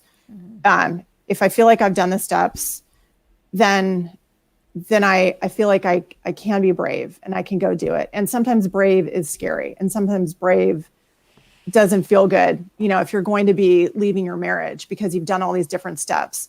And then it's like, I've got the courage, I'm feeling brave, I'm going to go do this. It can be hard. So sometimes being brave, you've done the work, but you have to make a really, really hard decision. So being brave can feel, it's empowering on one hand, but it's also flipping scary on the other hand. So I don't know that we can really erase it, but just knowing if you jump, it's probably, it may feel scary for a while, but it's like, you're going to land. So trust that you're going to land. Yeah. And your intuition is not going to give up on you, right? Yes. Yep. Yep. It's going to be that thing that always just, that's like, right. Amy, don't do that. And that trust, like, you know what? I'm going to trust. Yeah. I'm going to trust. It may feel scary, but I'm going to trust because I know I'm going to land. Going to land. And do you believe that, because you're talking about the body, like everyone has their own place in their body that they feel their intuition? Yeah. Or where? Okay. So could you speak a little bit into that? Yeah. I mean, I think everybody is different. I mean, I think for me, it's like intuition is your gut feeling. So I think it is kind of for me, it feels like it's in my gut, and I definitely want to get out of my head because my head is just a constant chatterbox that doesn't stop. I mean, the head can help, but I think it is just an inner, deeper feeling, I think. Yeah. And it is a little in your head, but I think it's trying to go just a level deeper, and just trying to get quiet, which is hard. Okay. So I know, Kate, you have a gift for our audience. I do. So my gift is a little bit kind of under the career umbrella, maybe, but it's managing your personal brand. So if you want to learn more about your personal brand and perceptions, how you're perceiving yourself and maybe how others are perceiving you and how to close that gap, I put together a managing your personal brand kind of workbook, as well as a video that will show you how to do it. And managing your personal brand might feel very daunting and overwhelming. And I really think that this workbook comes from a very positive place. So there's some words you'll choose, like, well, there's a lot of words to choose from, but all the words are very positively focused. So you're not going to be like dissing yourself when you're choosing your brand. You're going to choose some positive and almost like values. It's maybe a list of some sort of values-based brand attributes, but you're going to choose. And then if you want to take it to the next step, you'll see you can do a worksheet on how you think others might perceive you and then how to bridge that gap. So again, that's a managing your personal brand toolkit. That is, I think Amy will post the link. Yeah, I just put it in, and I'm going to download that one too, because we all, we're always thinking about our brand and how we're perceived in the world. Yes. It's really about how you're being perceived in the world. And I appreciate that. So we're going to go into, I know we have one more offer that our experts are giving to our audience. So let's see. Let's, Amrita, let's go with you. I know what I have to do here. I'm going to put it into the chat box. And can you speak about your offer, your next offer? Sorry, I'm trying to. You can unmute yourself. Yeah. I thought I had done that. Thank There you. you go. Great. Okay. Thank you, Amy. Mhm. So you've learned about the importance of getting access to your life force energy. And the good news is you can get access to a free flow of your life force energy no matter what your past experience has been. And it supports you in creating really positive changes in your relationships and your creative expression, your vitality. And an important thing that we've hit on here, your capacity to receive. This is a big one. So the year of COVID gave me the opportunity to take what I teach, which has previously been only in-person work, and transform it into a powerful introductory online journey.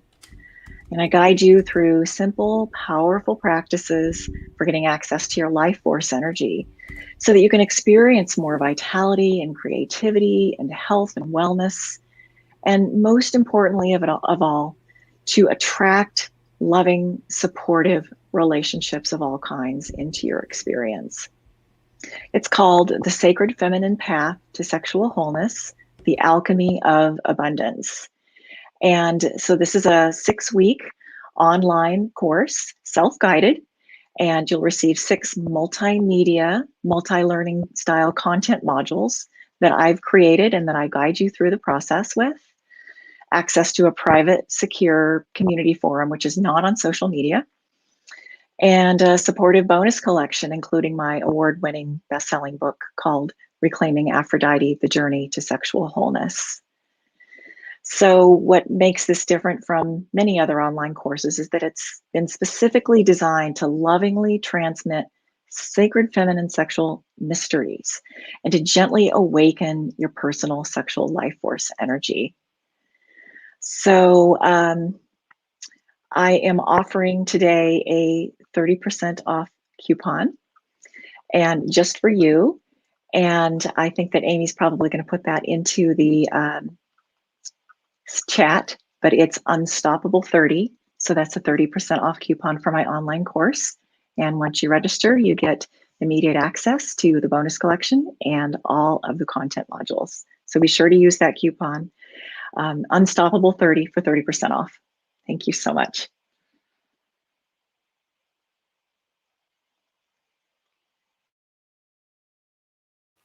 Amy, you're on mute, I think.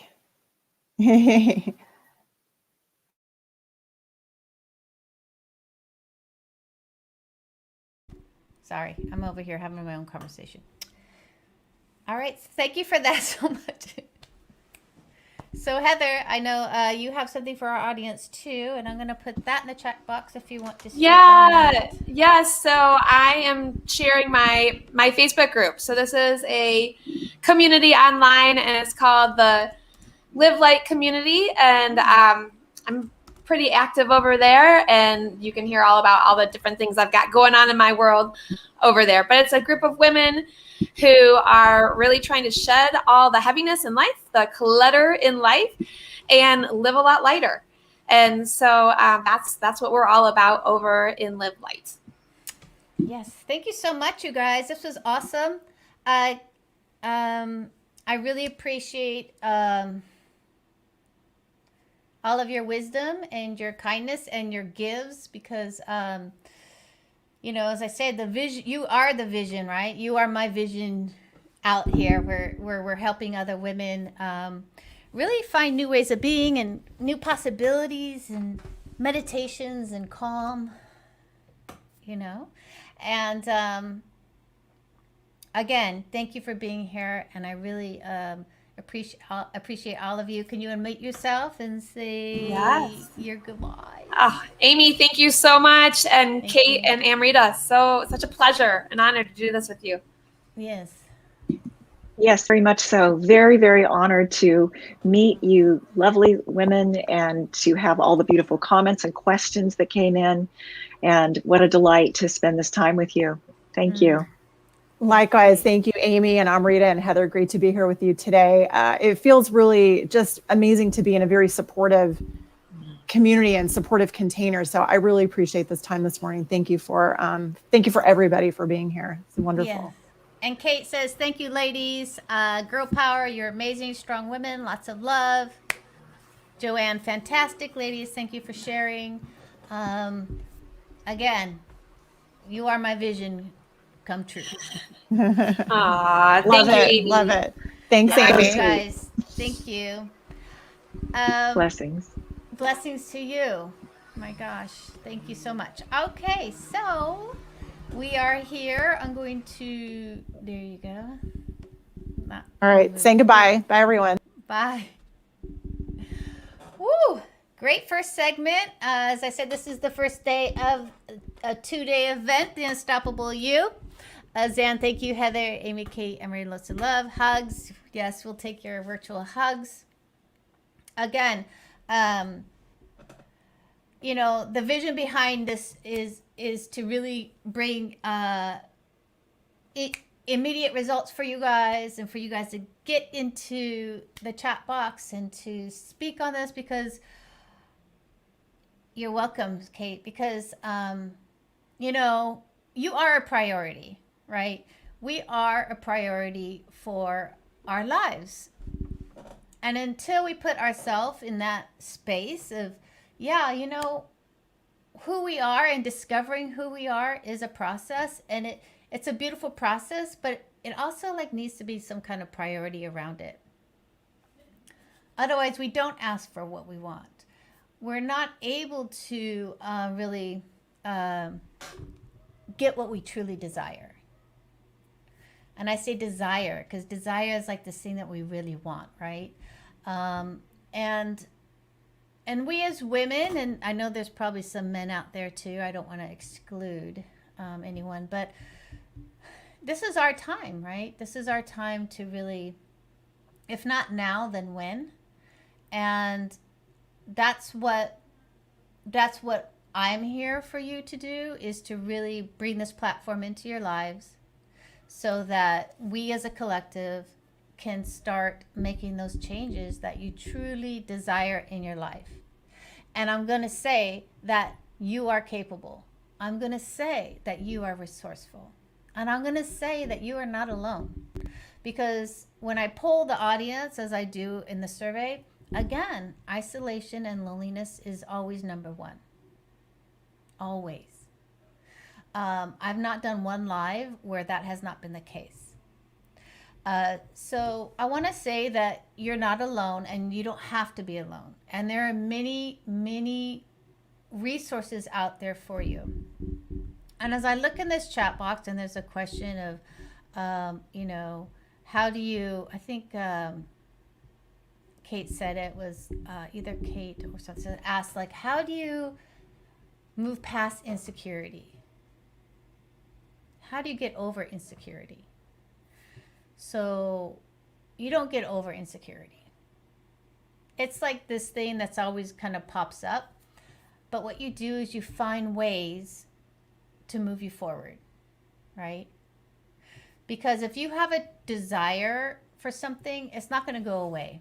It's going to always be knocking at your door, that intuition that we talked about. It's always going to be knocking at your door, and here's your indecisive insecurity, and this is your desire, right? So how do we get from here to here? Where's this gap? We talk about the gap. Where's the gap? How do we start filling the gap? And that's what I do for you, is I bridge that gap for you. I get that insecurity, that uncertainty, and shine light onto what you truly desire, and then take steps towards what you really want in this life.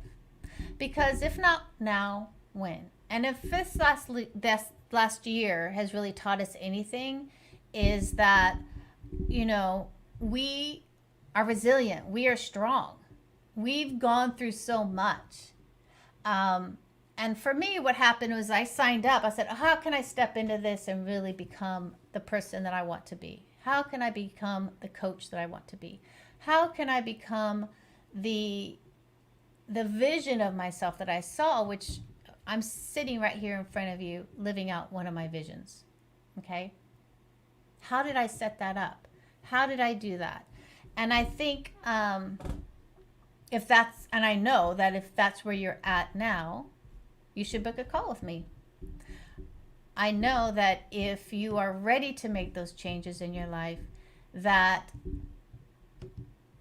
you should book a call with me and get on the phone, and we can get you to where you want to go. And I know that I am capable of just that. So I'm going to put my link in for you guys. And it's a free session, and it's about really getting you to your vision and really getting you to the next step in your life. And I'm going to put that in right now before the other speakers come in. But I think most of us have learned from this last episode, is that it's not about getting over something. It's not about cutting it out or getting rid of it, like we said earlier. It's about how can we really move through it, find new ways of being, and how do we get what we want in this world.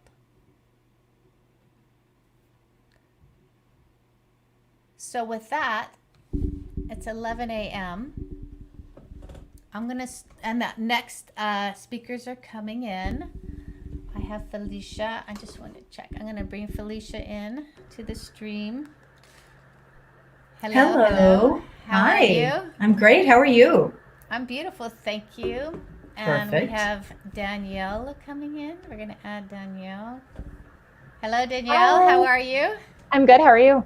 I'm great. We're waiting for one more speaker, but welcome everybody. We had a beautiful first section, and now we are here with, I'm super excited about this next section with Felicia, Numerology, and Danielle, and Mindset. And so first I want to say welcome. I'm going to look at my sheet here. And Felicia, you go. Actually, Emma goes first, but she's not here, so we might have to rearrange it a little bit. Mm-hmm. So quickly, I'm going to say hello, Felicia Bender. You are a numerologist and an author. Yes. You're devoted to really helping women or people uncover their life's purpose with numerology, and I'm fascinated by numerology also. So I'm excited to have that talk with you. Great. And then Danielle, you are a success mindset coach, and I love mindset and I love success. So I'm really, I'm looking forward to jumping into your talk with you. Likewise. And Emma is not here yet. Oh, Jill's already starting. She says, I'm a 33 this personal year. Is that in numerology? It certainly is. Beautiful. We have people ready for you already, Felicia. Loving that. So would you mind starting, Felicia? Would that be okay? Oh, absolutely. Okay, because I know we're waiting for Emma, and I'm hoping that she can jump on. So Danielle, if you can mute yourself, and then that would be super helpful. Great. So Felicia, welcome. Tell us a little bit about yourself, and tell us about your work and what you're seeing in the world today with women. Okay. Or women and men. And I know you do both. People, human beings. Human beings. We Homo sapiens. Yes.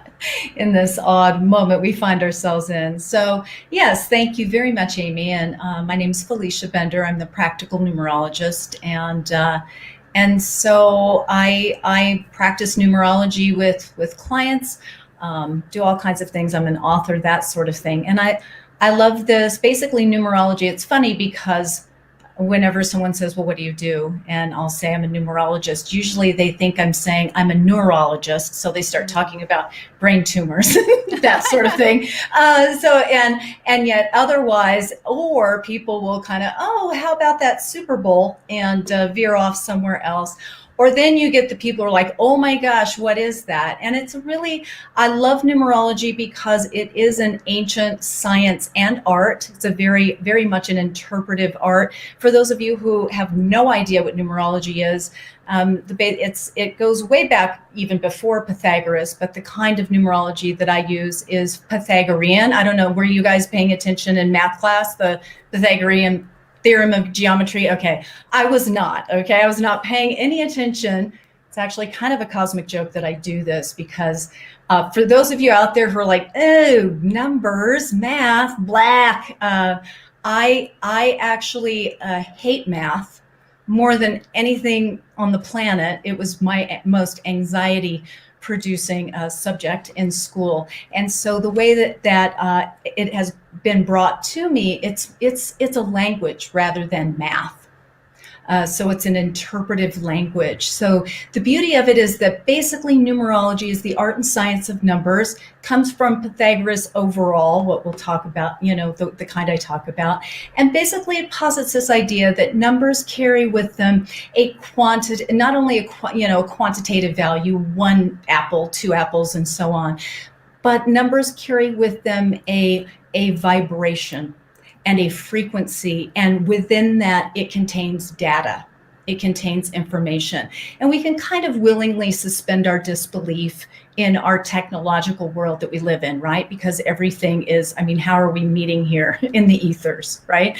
What is the cloud anyway? Where is it? And how does that happen? Cell phone reception, all of the rest of this, we don't have to believe in it for it to be operational, for it to be operating. So it's almost like, I like to describe it, it's as though when you start understanding numbers and what values, what defining qualities each of the numbers 1 through 9 bring with them, you can really begin to apply that information wherever it shows up. So it's almost like when you walk into a room, say, and there's Morse code going off. Anyone remember that? Beep, beep, beep, beep, beep, beep, beep.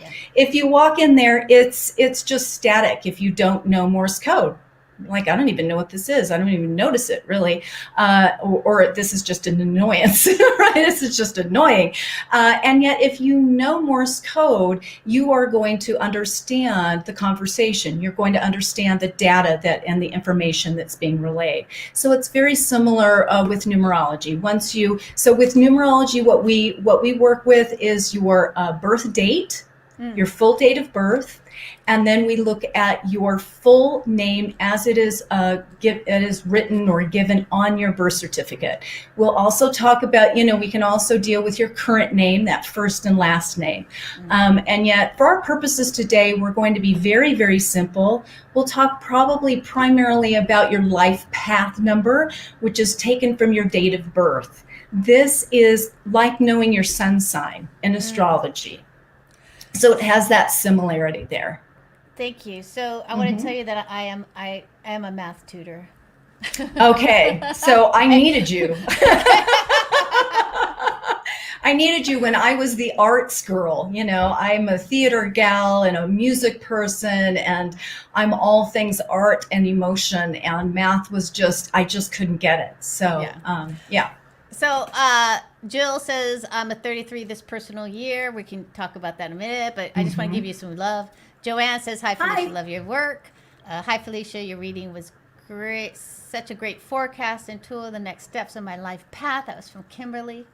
Hi, Kim. Karen says, hello, Felicia, love your work. So Joanna's into it. She's like, numerology is my new focus. It designates me with so much, and things make sense. Love it. So let's get into it. I just wanted to give you a little bit of a we call those jazz hands. I am a jazz dancer, that. Oh, okay, now I do. So we're gonna rock on. That's right.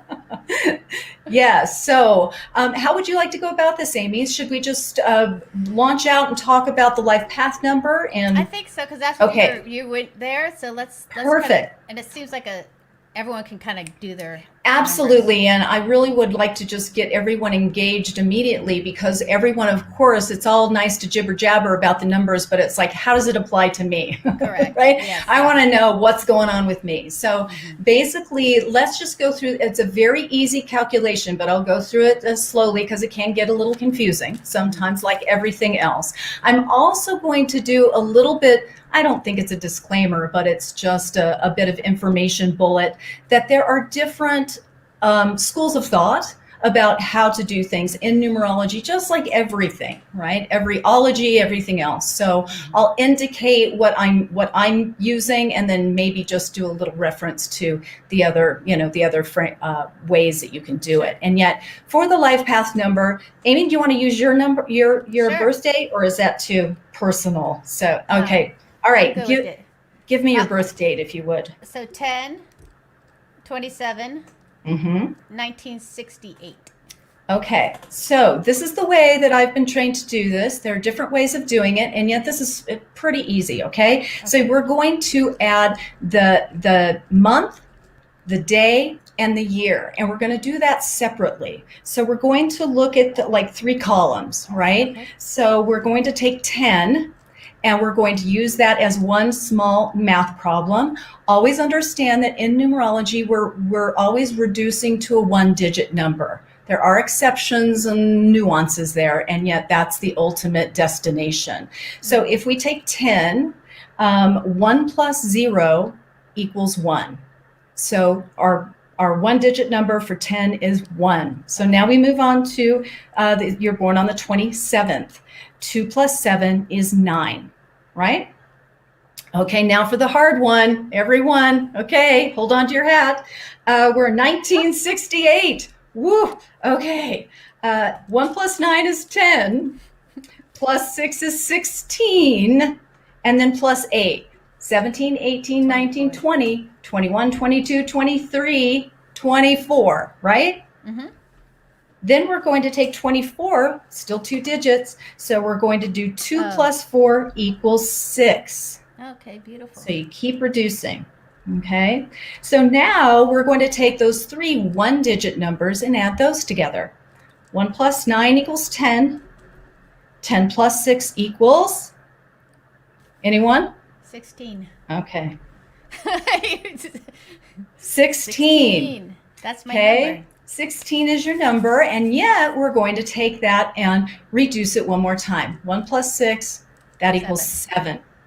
And in a little advanced level, you actually have the 16 adds a little more significance, but we could talk about that later. So significance in terms of just depths and layers, and yet you are a 7 life path, and the 7 life path is the seeker, spiritual seeker, the analyst, the nerd,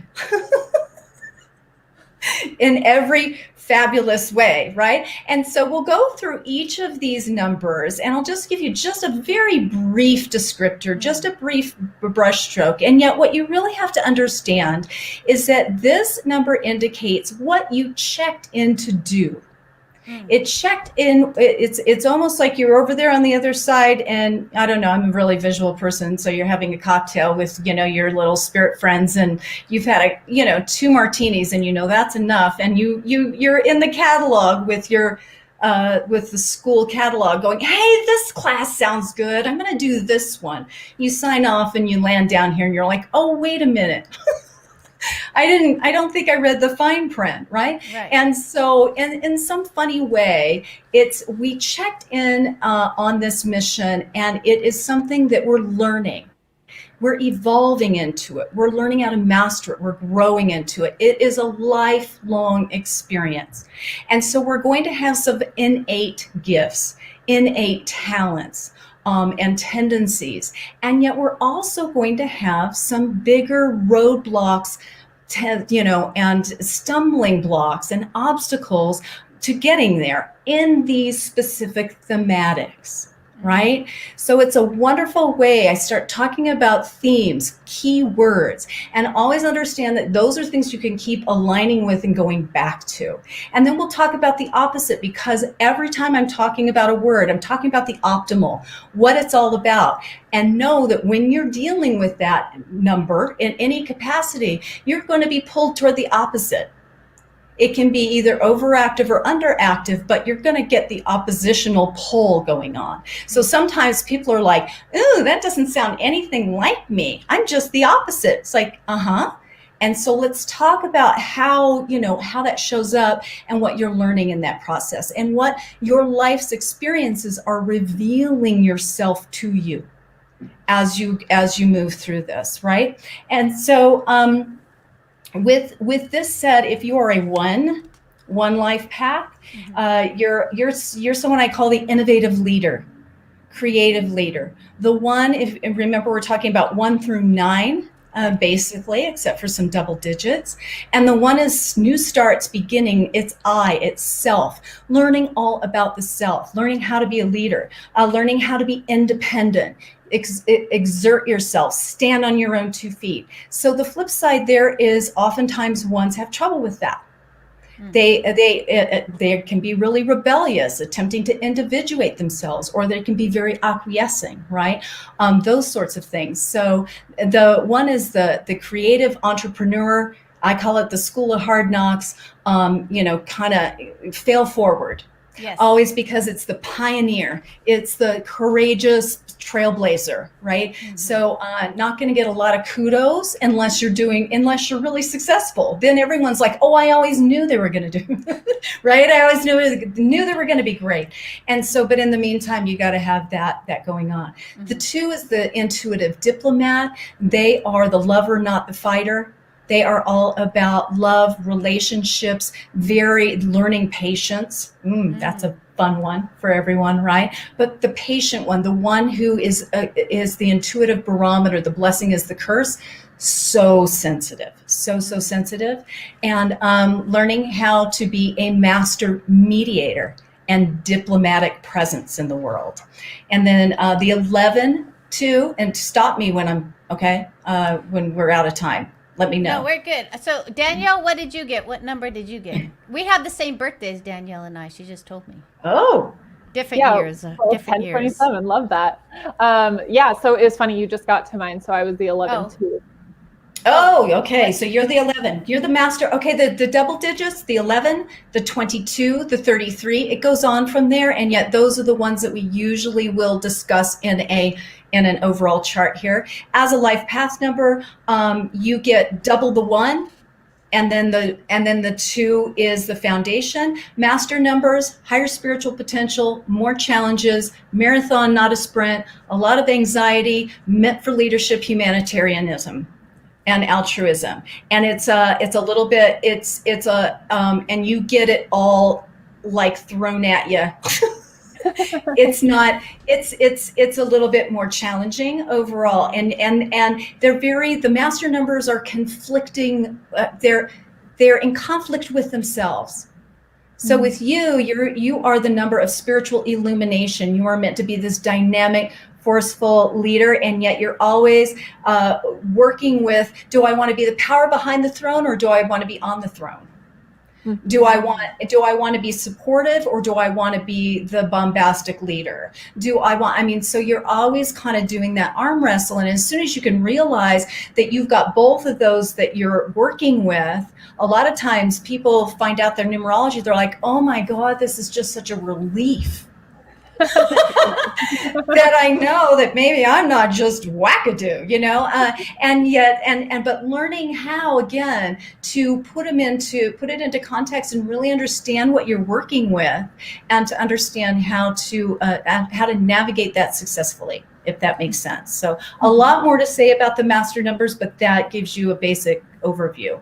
Highly charged energy. You're the dreamer rather than the doer. A lot of adventures, innovators. And yet we'd have to look at the rest of your chart to see how much grounded energy you have to make that happen. And then if you don't, you got to pull in other people in your world to help you with that, to help you ground and manifest, right?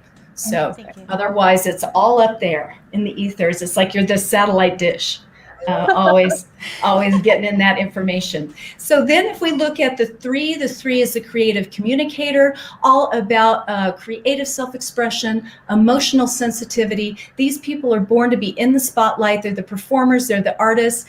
They are the number of joy and optimism. So of course, the flip side is that they can have a lot of blockages with expression, blockages. I know threes I've had as clients who literally stutter, have other, again, I mean, I'm talking about, if we look at why me, why all this, because that's the ultimate, how do you communicate how do you find every way to communicate? Right? And how to express and how to have those emotions going on. The three is meant to develop impeccable communication, writing, broadcasting, acting, doing all of, anything of that nature, counseling, that sort of thing. So does that make sense for the three, I hope? Yeah, and Zan has a 4. She got a 4. So can you Okay. speak to that, and then I'll ask some Yes. questions. Absolutely. The 4 is the systems builder. I call you the teacher, the knowledge purveyor, the artisan. The 4 is all about, it is the number, even if you look at the number 4, you turn it upside down, it looks like a box or a chair. It is all about stability, security, hard work, foundations energy. It is the one who is going to get it done, right? You want a 4 on your team, people. And yet the 4 is also the number of limitation. So it's one of those things where 4s get to work with all kinds of limitations, whether they're self-inflicted, self-imposed, or whether they come from outside the realm. These people are tried and true. They're literal thinkers too. It's right or wrong. It's yes or no, and don't like chaos. They want to know the rules. They want to, and they are really good at building systems. They're the architect number also. It's the number of structure. So this is, as I say, I don't know much about it, so this is really interesting to me. So let's say we know our number. So we know our number. Mm-hmm. We know our limitations. We know our what we excel at, mm-hmm. right? Mm-hmm. So how can we? So then what? What do you do with us? Well, what you do is what I have done myself and what I see other people do is it's this beautiful aha moment of not going, oh, because oftentimes in our experiences, we'll have people, society, everything telling us this is not who we are. And we believe them more than we believe ourselves. So finally, it's like a permission slip to actually, oh, this is who I am. I've always known it, but I've always kind of tried to push it away somehow. It can validate, again, it validates that. And then it offers some really great structure, really great thematics about what you're all about and what those challenges are going to be. So it's, if you know that, say, as a 3 life path, that you're probably going to experience depression in your life because you're going to be on an emotional up and down. You're learning how to identify your emotions. You're also going to have a lot of emotional trauma in life. And suddenly you go, oh my gosh, it makes sense. So you can make meaning out of, rather than why me and this is so horrible, you can go, these were my best teachers. These were my best accelerated experiences to bring me into myself in its most empowered way. But experience isn't just the best teacher, it is the only teacher. So as soon as we can turn that, we can pivot ourselves out of the victim and out of all of these expectations that are false. And bring ourselves into, how do I empower myself in this aspect? Because I know this is where, when we're in alignment with our purpose and our life path, there is no, right, women? We know it. We feel it. We're energized. We're excited. We are seeing, we're forward. It's all good. We can blaze through anything, nothing but, do you notice how if you're at a low ebb and you get that one person who says that one thing and you just lose it, Whereas when you're in this energy field, when you are on purpose and everything, you can have 80 people say that and you could give a crap about it. It does not permeate you. Right? So knowing the numerology and knowing how to validate your sense of self, really put down what your optimal is, what your challenge points are. I have most people who I work with who are like, I know all the good stuff. Tell me the stuff that's a problem, because that's what I really want to work with, Yes. And so to really understand and have a grasp around that, it really also what I love about the numbers is there's no judgment, because each of us has stuff that we're working on, and when we can really identify it and go, oh yeah, this is what is supposed to be happening, rather than I'm not perfect and the world isn't perfect and so everything's crap, right? It just isn't the way it works. So it really offers us a wonderful window into flow and into identifying really where we feel that sense of passion and purpose. And when we feel that, and it's not going to be up there all the time, there's going to be struggle points, there's going to be everything that goes with that. And yet when we can keep coming back to the reminder of who we are in that realm, I think it's, that is worth the price of admission to me. Yeah, and I want to go back to something you said, which is you're talking about themes, reoccurring themes. Can you speak on that a little bit so we can get a little more clarity? With Absolutely. That? So let's say you're let's go on to the number. If you're number 22, 4, you're the master builder. That's a double the 2, and then the 4 energy. Again, that's another master number. Okay. But let's talk about the 5, okay? As an example, the 5 is the sensuous freedom seeker. So, and everyone's always like, I want that one. I want that 5. And 5s are like, spend a day in my shoes and see how you feel. So let's talk about thematics. So if I were to say the key punch words for the 5, fun, fearlessness, adventure, change, versatility, and a catalyst. So if those are, so let's just put those out there, and you can come up with whatever words you want, when you learn more about it. And then let's look at the kind of opposing forces or the challenge points: excess, escape, addiction, feeling fearful, feeling trapped, being restricted. So again, if we can come up with those themes, because I don't know, I've got a lot of 5s in my life. I don't know any 5 who doesn't usually feel like, especially with relationships, 1 foot in, 1 foot out, 1 foot in, 1 foot out, 1 foot in, 1 foot out. And it's like when they can start to identify, where is my fear? Because the 5 is always going to be dealing with levels of fear, because it's always like Joseph Campbell, right? Where your fear resides is where you need to walk into the room and face that fear. And 5s will have heightened levels of fear.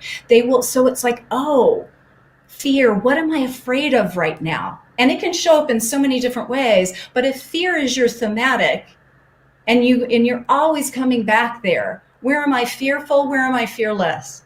Right? And so when you can bring yourself back there, it can clarify your sense of direction and purpose. And it can get the static, out. So you can really work with it. Yeah. Sounds like, getting the judgment out too, right? Absolutely. I like to think so. So, because again, with the numbers, it's non-judgment. It's just like, this is the vibe. This is what you are here to experience. Because the 5 is here to experience it all. They want the experience, not the souvenir. They really are. They're meant to travel. They're meant to really experience other cultures, other people, other dynamics, other sexualities, other everything. It's all about the tactile world, right? And so when they can kind of give themselves permission, because I also know 5s who go, "Ooh, I wish that were me. That used to be me, and now I'm, I can't pack my suitcase without hyperventilating." So, I mean, but seriously, it can come to that with people because Right. we have some extremities when it comes to where our challenge points lie. Yeah. So can we add my 7 to the 5 and then make 13, or can we? Well, we would have to do the rest of your chart because just like an astrological chart, we have all kinds of different numbers and we have different, ways of looking at cycles of time that we go through that can really give us really strong directions and a direction about what we're doing, what it's all about for us. So we would look to see maybe you do have 5s in your chart and you don't even know it. So. Right. So, so what would that number look like? How would you add that up? Because I know the life path is your birth date. The life path is your birth date. Your expression is also called your destiny number. That's taken from your name. And so we put a number, a numerical value to each letter, and then we would add that all together as that would be that number. We have a soul urge number, which is taken from the vowels in your name. That is also called your heart's desire.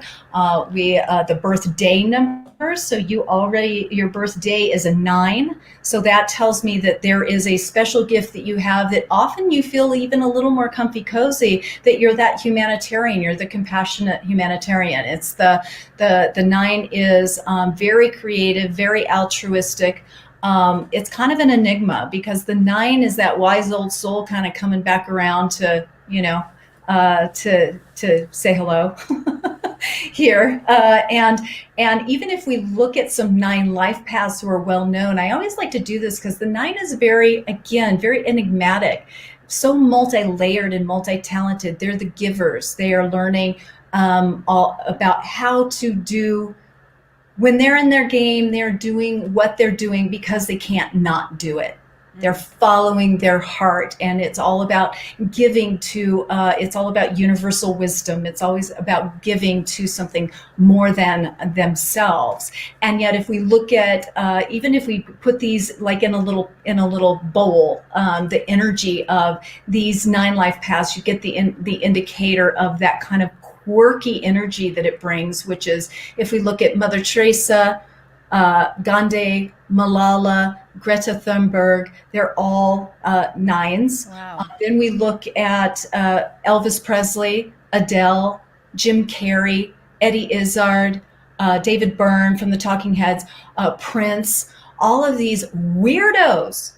And they are the weirdest, most amazing, beautiful, magnetic creatures. You're like, oh my gosh, they're just coming up with these otherworldly things. Yeah.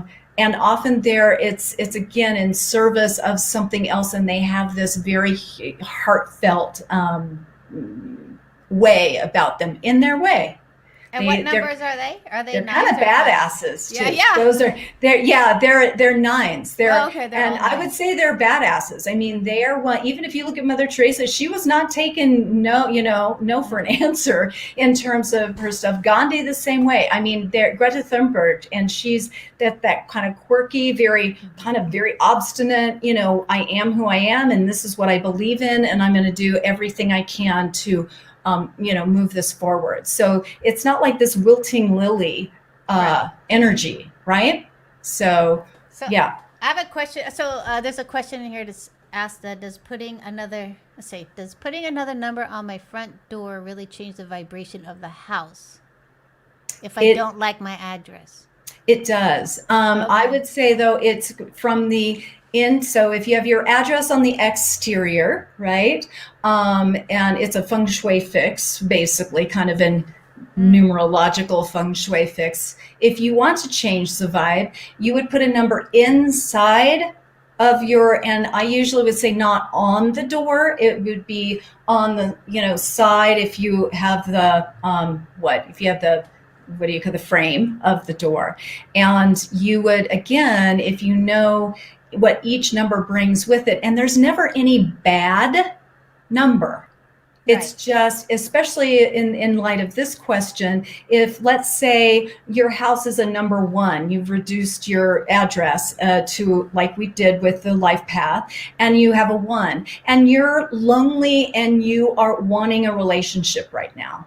that's not going to be as conducive for that, because one can be the loneliest number. One is about number one. One is about independence and that fierceness, and more about business and moving yourself out in that way. So if you're at this time in your life wanting to bring in relationship and kind of have that, you might want to change that energy and make it more conducive for you. And it's the same. We could go through each number and give examples, but yes, that there are ways of shifting out your energy for your home. And yet even just knowing what it is often quite a nice thing to know. so that you can know what the energy is that you're living in every day. Thank you for that. And then Zan asked, what if you changed your birth name? Does that affect things? Like,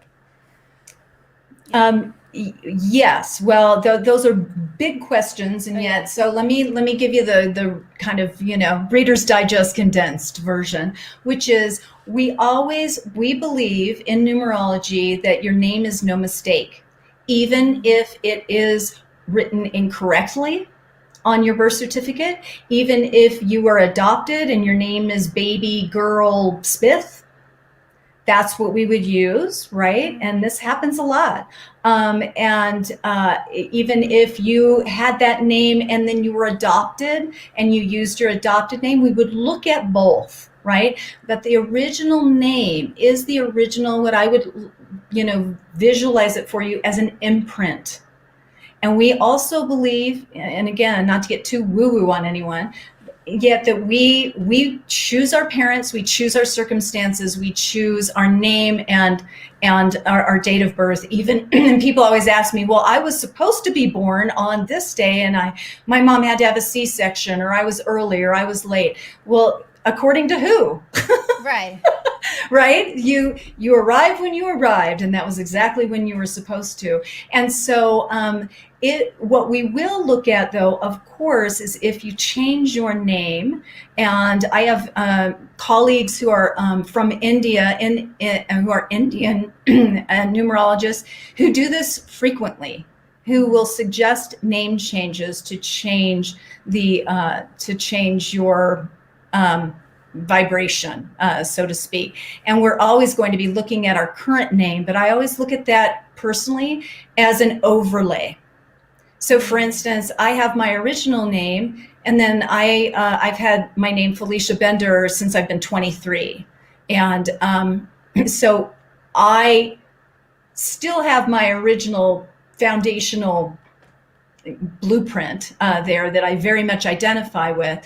And yet the two numbers that change, I can also feel that influence, especially the longer, it's like a tea bag in water. The longer it steeps, the stronger it gets, right? So the longer you keep that name, the more influence it has over you, because we have to also remember that numerology is about sound and it's about vibration. So it's it's also about how it sounds. If you think about Reginald, would Elton John have been the same person if he would have been known as Reginald Dwight all of his life, right? So it's people change their names for a reason, and it brings in new energy. So I want to go back to you and your first experience in numerology and what clicked. Like, what was that for you? Because, because many of us are going like, oh yeah, I'm very interested in it now. So. Can you tell me about your experience with it in that moment? Bring us back to that. Yeah, well, it's funny because like I said, and I'm very serious about that, I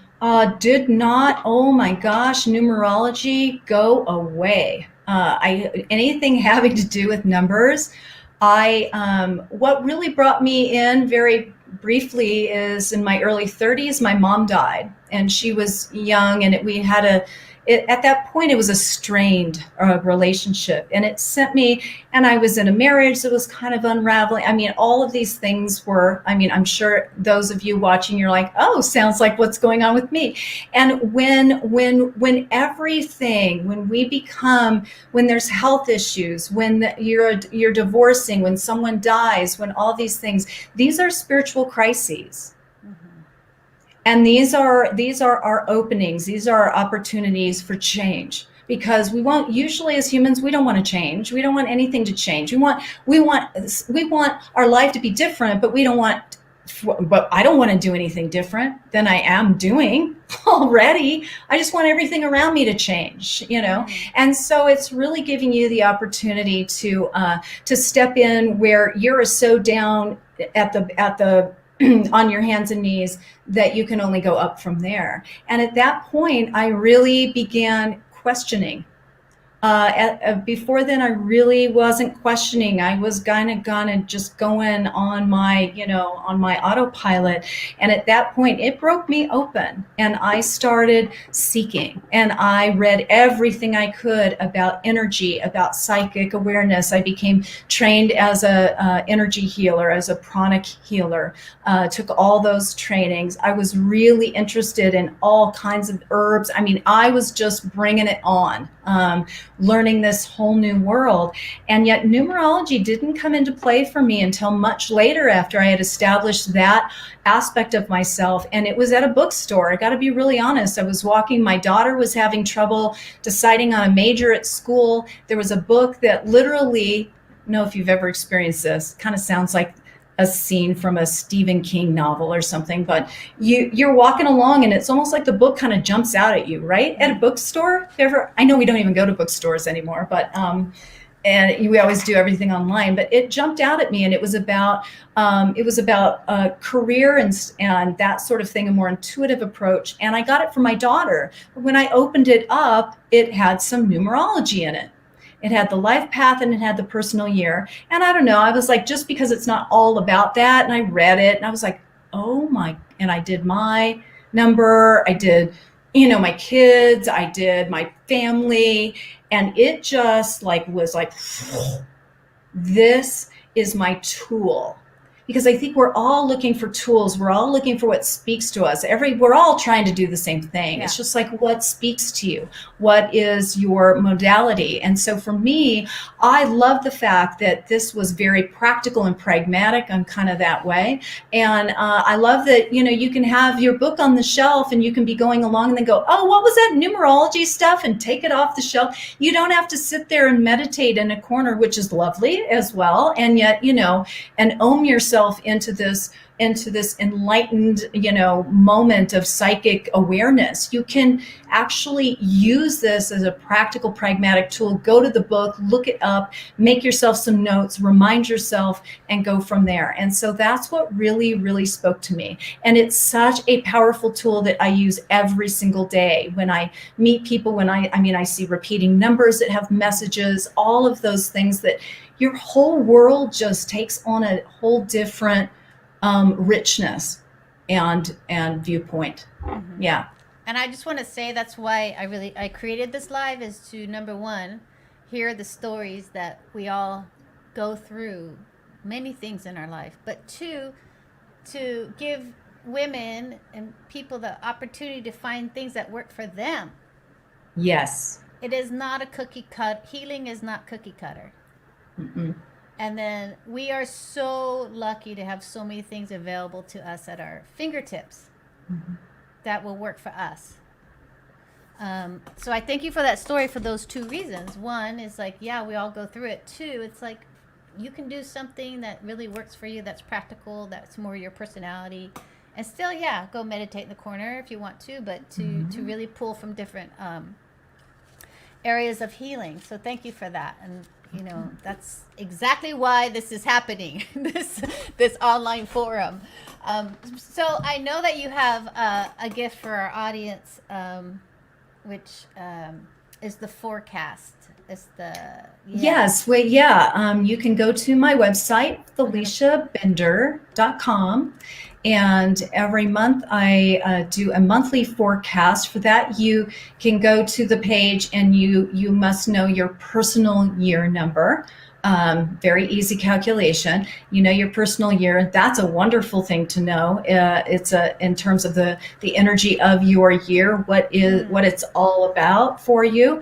We believe in numerology. We go through 9-year cycles throughout our lives. So I call it knowing the theme to your party. So if you know the theme to your party, you will show up in the right outfit at the right time, right? So so knowing your personal year, and then I reduce it to the personal month and give a forecast. You can either look at that in writing, or there's also a podcast of that as well. Oh, I thought someone had put their personal year on here, but I guess they didn't. I was looking for it. I think they said 30. Did they say 33.6? I think that was at the beginning, but yeah. Something like that, right? So we have a personal year. All right. So it seems like our other speaker, Emma, had an emergency with her child. So that happens, as we know. So we're going to move forward. We're going to go with Danielle. I'm going to introduce Danielle, and then we'll go into the round table, and then this will be a little bit of an earlier end, but it's still beautiful. Thank you, Felicia, for all that. Absolutely. Thank you. Yeah. Oh, Joanne, you have a personal. We'll go with maybe that in thing. We maybe talk about that one. All right, Danielle. Welcome, and introduce yourself and tell us, what you're seeing right now, who you're working with, and I'm excited that we have the same birthday. I know, how funny is that? You said your birthday. I was like, oh, me too. So funny. I know. I'm like, Felicia, I'm all on your website, looking around. I'm like, oh wait, I have to focus on my stuff. I'll go back to your website, but so good. First of all, thank you for having me. This is really fun so far. I focus on really my bigger drive. I work with a lot of entrepreneurs to help them really start businesses that they love. But the bigger thing for me too is whether you are starting a business, whether you are making a leap in your career or making changes in your life, my biggest thing is just to get you from feeling unstuck and unfulfilled and just really that place where you're not truly happy and making those changes. And I love just the theme of what you're doing of being unstoppable, because that changes within you first. That's not something that you have to a skill that you have to obtain or something that you need to learn or seek outside of yourself. It really does start and end with you first.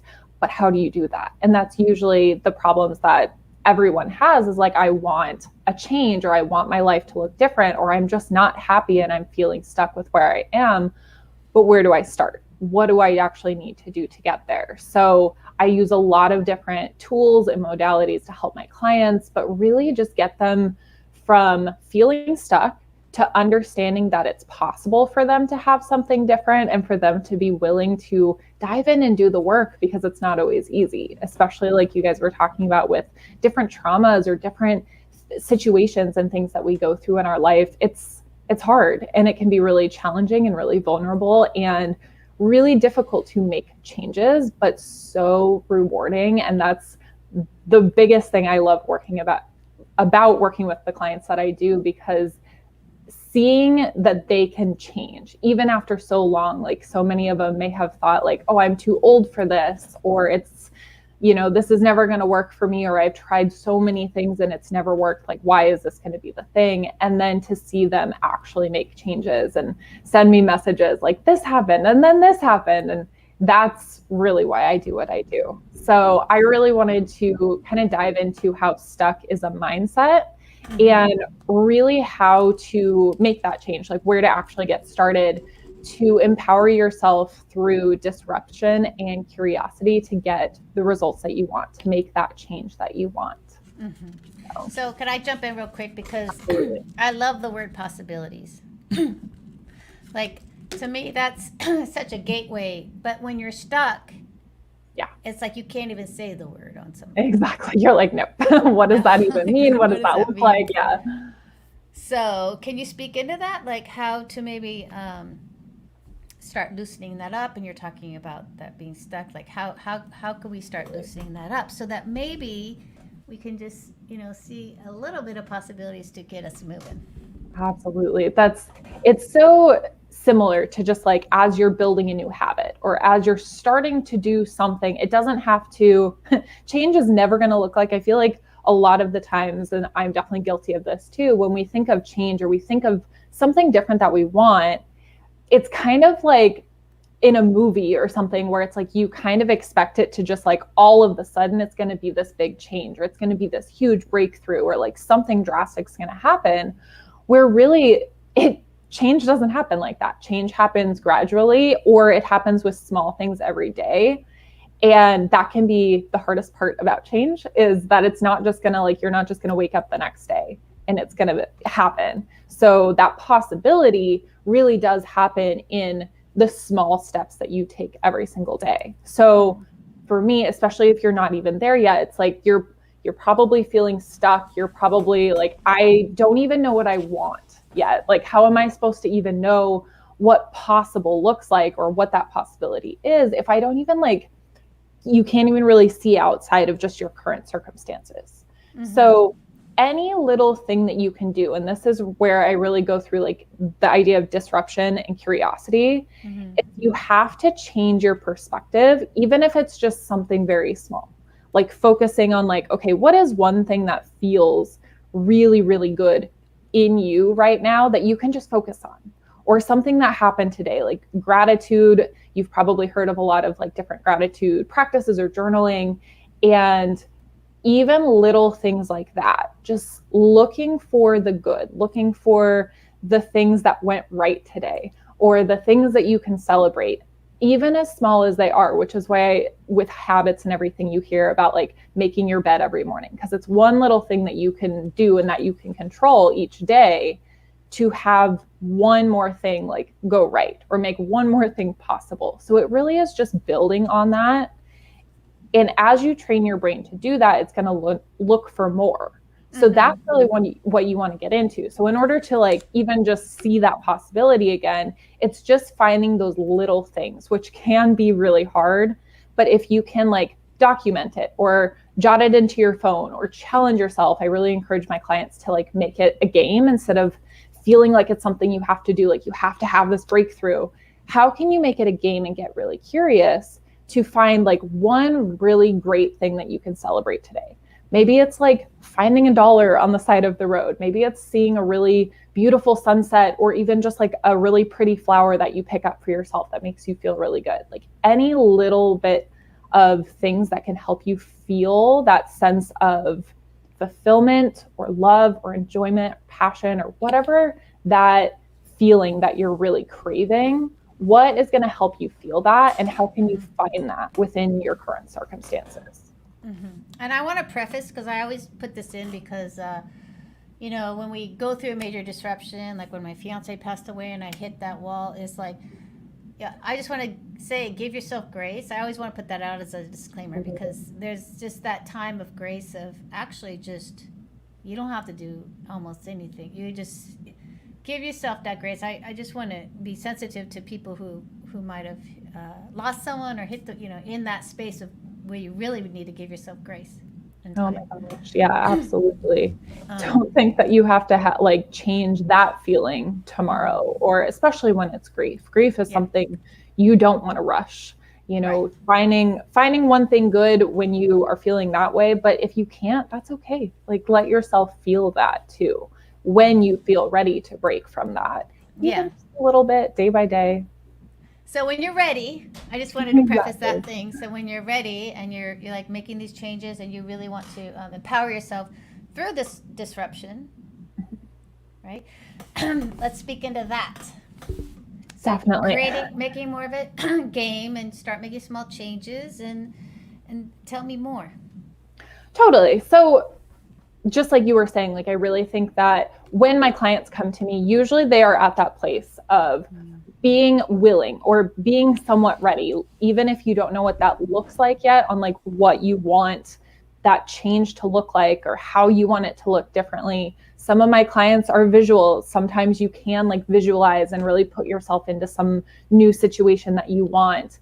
Some of them can't, right? Like we are all different in how we think and how we work. There's so many different tools that I use for that. But depending on how you work, you can either visualize that, or you feel into it, or you seek it in the little things each day of like, I want to feel this way. I want to feel how I feel when I have a really good cup of coffee in the morning. Like it's just the little things. But you have to be willing and you have to be ready before noticing that and kind of pushing yourself into that challenge a little bit and seeking those opportunities. The next piece from that, so like as you're doing that, the next thing I really talk about is going, again, everything happens within you. This isn't anything external. So really recognizing your own power and your own confidence. I talk about confidence isn't a skill that you learn. Confidence is something that you rediscover within you. Because when you were little, you had confidence to like imagine things or play make believe and do all of these different things. And as you grow up, as you have people tell you different things or family members make comments to you, you know, you start kind of instilling those limiting beliefs or those fears or recognizing more of those fears and these doubts and things like that. So as we grow, we kind of adapt more and more and more of those until they become our reality. So I do a lot of work with neuro-linguistic programming to help rewire those and work through those limiting beliefs. So that's like a whole other process in itself. But to really start with recognizing your own accomplishments and what you've already done, what you've already been through, all of the different things like, you know, grief or whatever you've been through, you've already done hard things. So where can you kind of go back to all of the different things that you've accomplished and really give yourself credit for that? Again, even if it's years down the road or it just happened yesterday, so often our brain forgets all of the good things that have happened or the good things that we have accomplished already. And instead, we always focus on the negative. We focus on what we don't want. We focus on what hasn't happened yet or what we don't have. And that's so much easier to focus on than what we've already done. So And really go ahead. I want to jump in there because this is what I see. This is what I haven't done. This is what I'm not. And then this is what I've accomplished. And we just throw it out like no big deal. Yeah. And then in between these two things is really the guts of who you are, the values that you brought to it. That's really where your confidence is because they're like, oh yeah, I got a master's, and Yeah, exactly. I don't feel worthy. I'm like, what is happening here?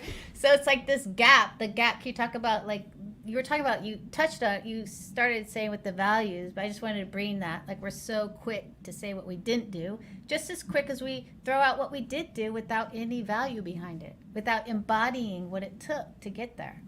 Yes, that embodying is huge. It's so, especially depending on like what you're focused on in your current situation. It's like, what do you have right now? Going back to like that gratitude, going back to what you've already accomplished, going back to like, did you do your master's? Did you get, I don't know, like whatever it is, that whole list of everything you've accomplished up until now, it's amazing how quickly we forget that because we're already focused on the next thing. I know I work with the Enneagram a lot. And if you're an Enneagram 3 like me, if you are the high achiever, if you are the one who's always going for more, which is a good thing, but that's really where we get caught up. Or even as you're working toward a new goal, usually when we get about 75% of the way achieving that goal, we're already thinking about the next goal.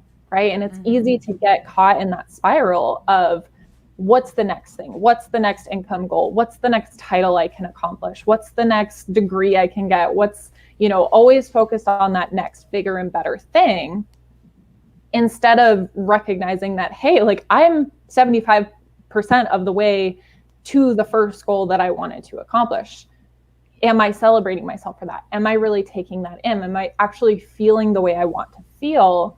Otherwise, it can feel like you're kind of stuck in this pattern of always wanting the next thing, but never having what you started out wanting, which was that goal that you set. Yeah, so I'm going to jump in, which this might then be prevalent. It's just like Joanne asked, how do I stay focused, right? I get easily distracted. So can you tie that into what you were just saying? It sounds like it would fit nicely into that. Totally.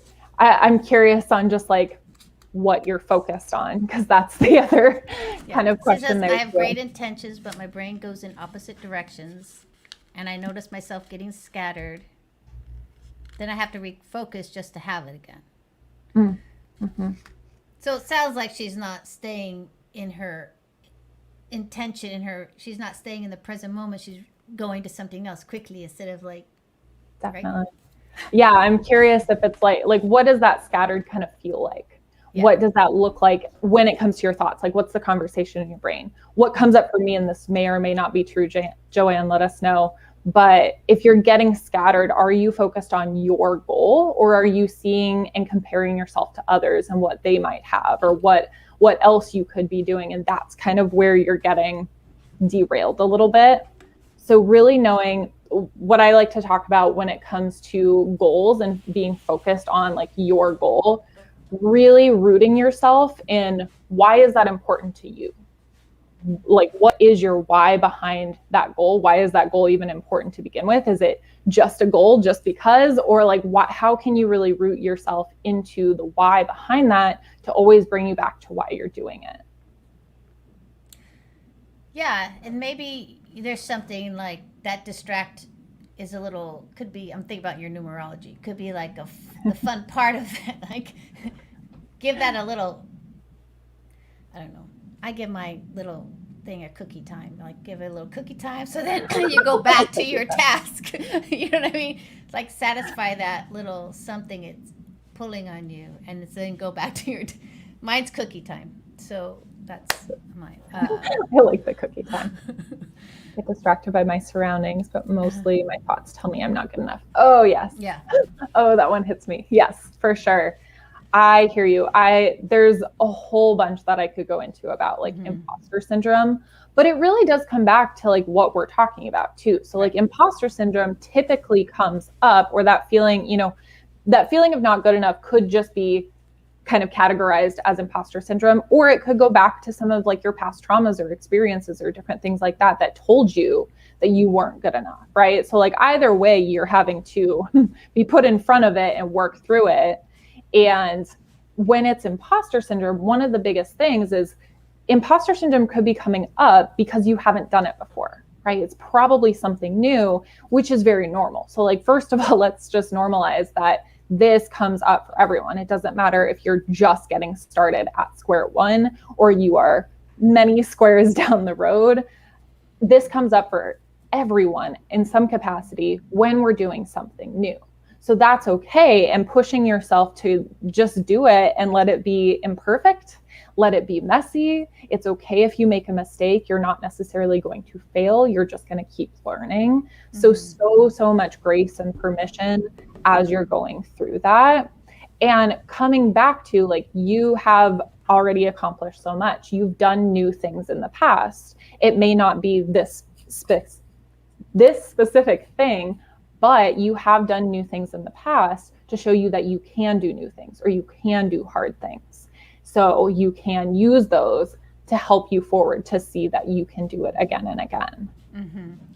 And I'm going to jump in, Joanne, and say that,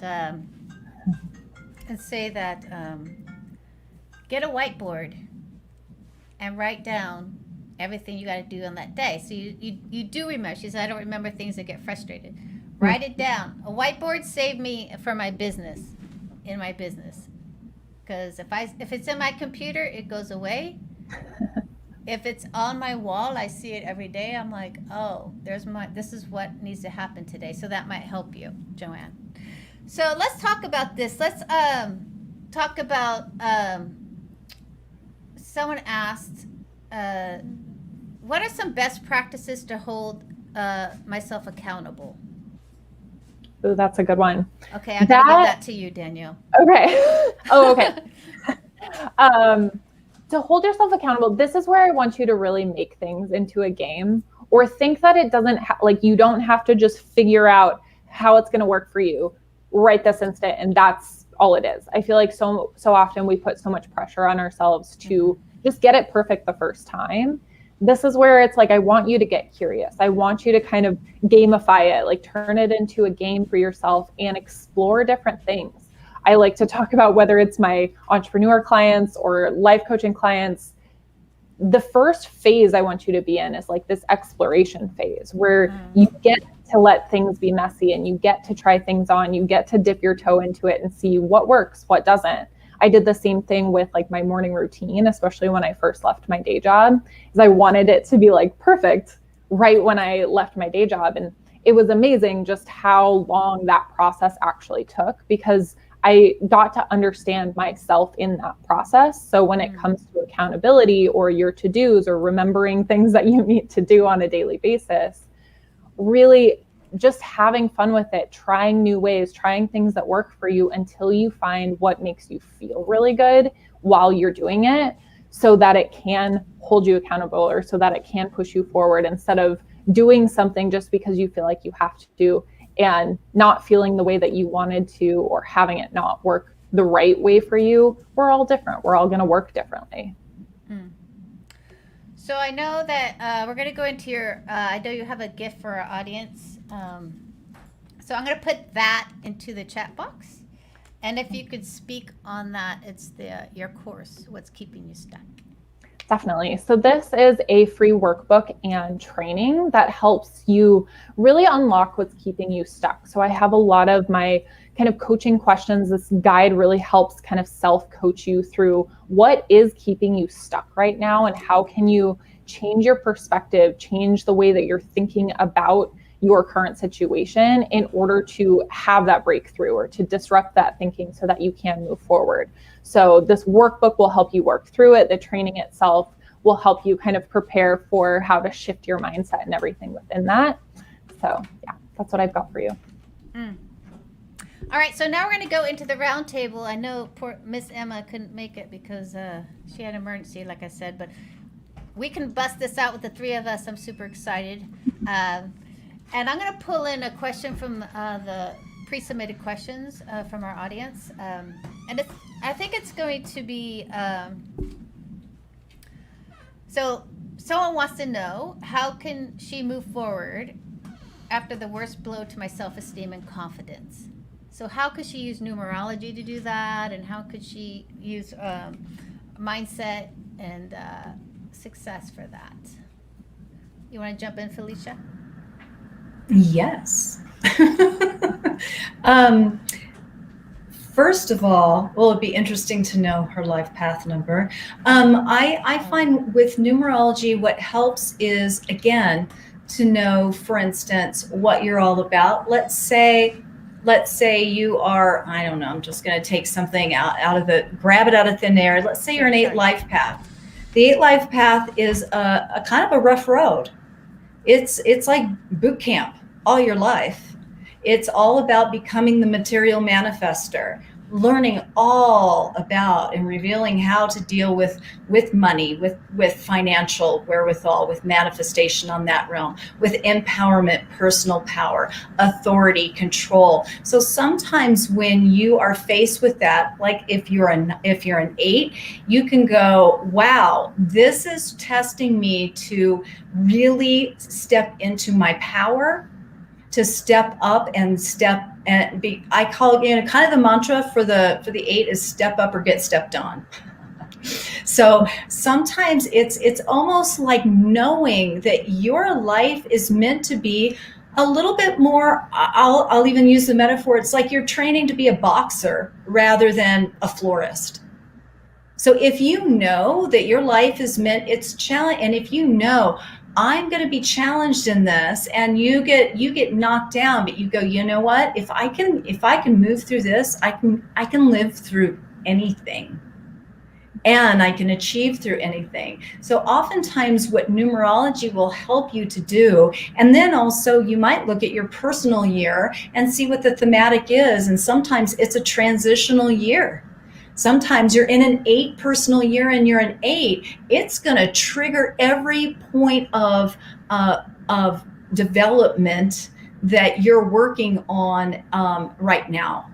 And so probably if you can make so what I love about the numbers is it can allow you to extract meaning out of the difficulties and also turn it around into a strength. Doesn't mean it's not going to be hard. It doesn't mean it is not going to be life-changing. It doesn't mean it's not going to cause grief. It will, all of those things. And yet what it allows you is a really wonderful window of opportunity to turn it around and to see it as the point of your experience rather as the point to avoid or the point of your victimization. because we're not, right? If we can open those doors for ourselves, it actually even can extract from being, well, I'm trying to say it the right way. Sometimes if we can have a healthy detachment, like the Dalai Lama would say, suffering is due to attachment and due to expectations and all of those things. So sometimes it's moving through that and having that kind of personal and spiritual growth, that those instances always incite if you're willing to do it, right? If you're willing to open up to it. I don't know if that answers the question, but It yeah, does. okay. And I think it's so hopeful. You know what I mean? It sounds very hopeful because, it just gives you a place to go and an understanding that it's all going to be okay. That's what I'm hearing from the newest. I always say this, and it sounds a little bit, I don't know, corny, but it is so true. Everything is temporary. The devastations are temporary. The highest, best, most amazing nirvana that you have is also temporary. It's all temporary. So sometimes it's that as well. This pain is temporary in this way. Right? In this immediate way that it is. Thank you for that. Danielle, you want to jump in? Yeah, definitely. I would be curious. Go ahead. So I was going to kind of repeat it. Sure, How do you go for move it. forward after the worst blow to my self-esteem and confidence? Definitely. This is where I would encourage you to get, again, when you're ready, because allow yourself to feel it, allow yourself to go through the hurt or whatever you're feeling, because your feelings are always valid in that. And when you're ready, get curious about what happened, because we have our own perspective to what happened. How can you see it maybe from put yourself outside of it and look at it from that angle? How many different ways can you see that? What did you make the comment, whatever it was, or the blow to the self-confidence? What did you make it mean, in a wider spectrum? What was the conversation that went in your head? Did it tell you that you weren't good enough? Did it tell you that, XYZ, whatever came up for you? And then ask yourself why, dive into that. Or how is that a problem? Or how can you see it differently? And then what are you choosing to take away from this, from that positive light? What did this help bring you into your awareness? What strength did this give you?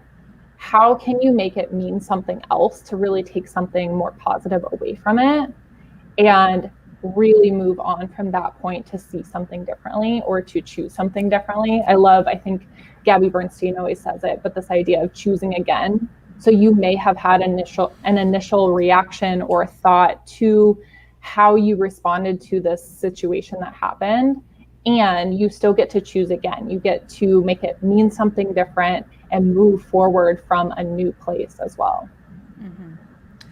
And it sounds like when you say worst blow to my self-esteem and confidence, it could be a job or a relationship. Sounds like to me, right? This is Totally.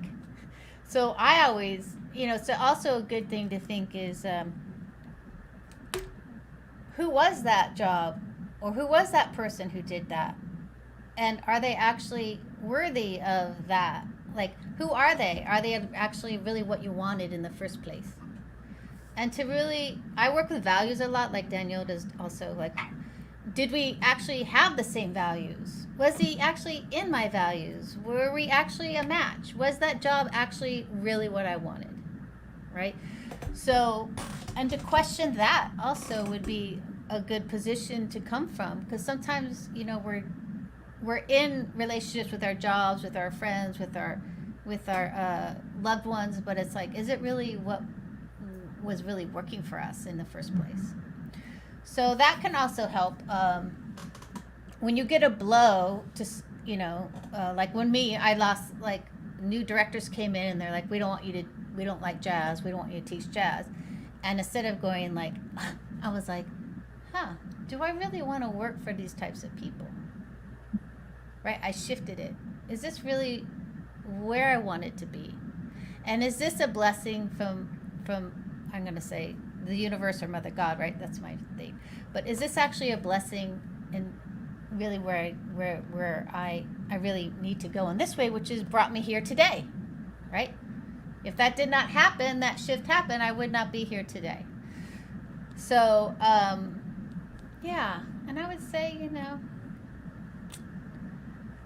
everyone that says everything put in here is like, if you put it all together, I think it's a beautiful, beautiful way to start moving towards your confidence again and really not allowing anyone take away your self-esteem.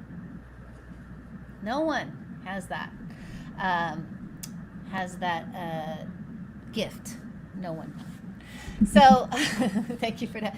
So, okay, I'm going to jump in again, and I if we may, can we just do one personal year? Joanne, yes. Okay, so one personal year. Joanne has a personal year of 8.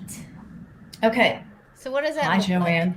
So real quick, for those listening, real quick, for your personal year, you take your so I'm going to use you again, Amy. Okay. Use your month and your day of birth. Don't use your birth year, okay? Put that on the shelf for a moment. Use the current year, okay? Oh. So that would be, for you, Amy, it would be 1, because you're born in the 10th month, and then 9 is your day of birth, and 2021 is a 5. So then we would add all those together. So it would be 9, 10, 11, 12, 13, 14, 15. 1 plus 5 is 6. Amy is in a 6 personal year. And who's the participant? Is this Joanne, did you say? She's an 8. Okay, so for those of you, you can figure out your personal year. So the 8 personal year is the beginning of a 3-year push time for you, Joanne. Feeling it? So it is the 8 is about, it is a financially focused year, and it's a butt kicking year. It is really step up, get into it, wherever your financial life, whatever you want it to be. And again, it depends on where all that resides with you. It's also, in my opinion, about personal power and empowerment first and foremost. So this can be in relationships. It can be in your health life. It could be all of these. Where is that link where you need to really empower yourself? Are you in a relationship where you are not happy, dissatisfied, abused, whatever? This is your time to step up and step out of that, right? To action. It's about action. It's about doing. It's about managing. It's about organizing. And it is going to be an up and down and all around time. It is kind of a you reap what you've sown year. Okay, so it can bring financial growth, abundance. It can also have a little bit of loss, back and forth, up and down. It's not going to be linear, and yet it's really a time to take yourself seriously. Take yourself seriously. It's like you've just been rambling around. So this is the beginning, the foundation. Next year will be the closing out of a cycle, a 9 personal year. This year is all about doing, organizing, getting it going, making things happen. Next year is more about letting go, completions, closures, closing out. It's a big ending, transitional transformation cycle. The year after, 1 personal year is going to be new starts, new chapter, new beginnings. So oftentimes in the 9 is where things are a little foggy and unclear because you're letting things go without something coming in. It's kind of, you get to hang out in that liminal space that we all love so much, right? And yet it's offering that opportunity for self-awareness and for, again, making sure that everything is being exfoliated that needs to go. And so the 6th personal year for you, Amy, is more about home and family.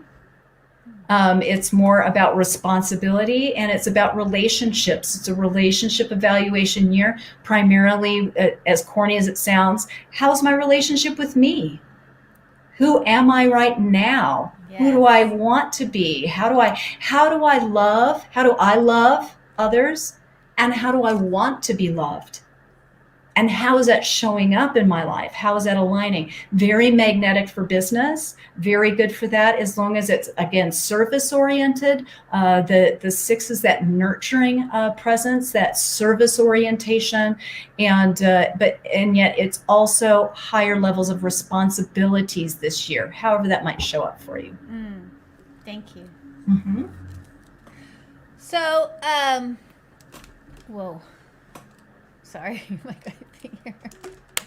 All right, let me pull in one more question, and then we're going to end early today because we're missing a speaker. But I love everything that's happening here. So I'm going to pull in one more question because I think we have time. Okay. Someone asks, what's the most effective tool from setting yourself free from limiting beliefs? Now you're going to say numerology, which I love. Kind of whatever floats your boat. Limiting beliefs, that's a very interesting one. I'm one for using, again, I use numerology religiously, and yet I also use other practices, right? So it's not just one thing. I don't have blinders on. And yet, since we're talking about numerology right now, and we're opening that door, I find that it is about, say, for instance, you're a 3-life path, and one of the biggest obstacles for the 3-life path is debilitating self-doubt. Okay. And so one of the things that numerology can do is, again, that you're going to have as a 3-life path, you will have limiting beliefs around your capabilities, around taking yourself seriously. Often the 3 is kind of a jack of all trades, master of none, kind of a debutante in some ways. And yet, if they turned it around and got a little deeper, because they do things really well.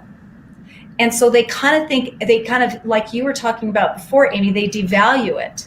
And they think, oh, everyone can do that. And then someone's like, what? No, no, everyone can't do that. Don't you understand the value in what you do? So for me, numerology can point you to those places where you are likely to have those kinds of obstacles, and it can bolster you in and supporting you in moving through those by understanding that they exist and pinpointing what they are, so that you can go, okay, when I feel this sense of self-doubt, this limiting belief I have around my abilities, I'm going to, do one step forward. I'm going to remind myself. I think it's a beautiful thing you're saying, Amy, of I'm going to celebrate and actually look and see and make a list of all the things I have done, and and all of my past performance here is predictive of what I'm doing now, and I'm going to step on that piece of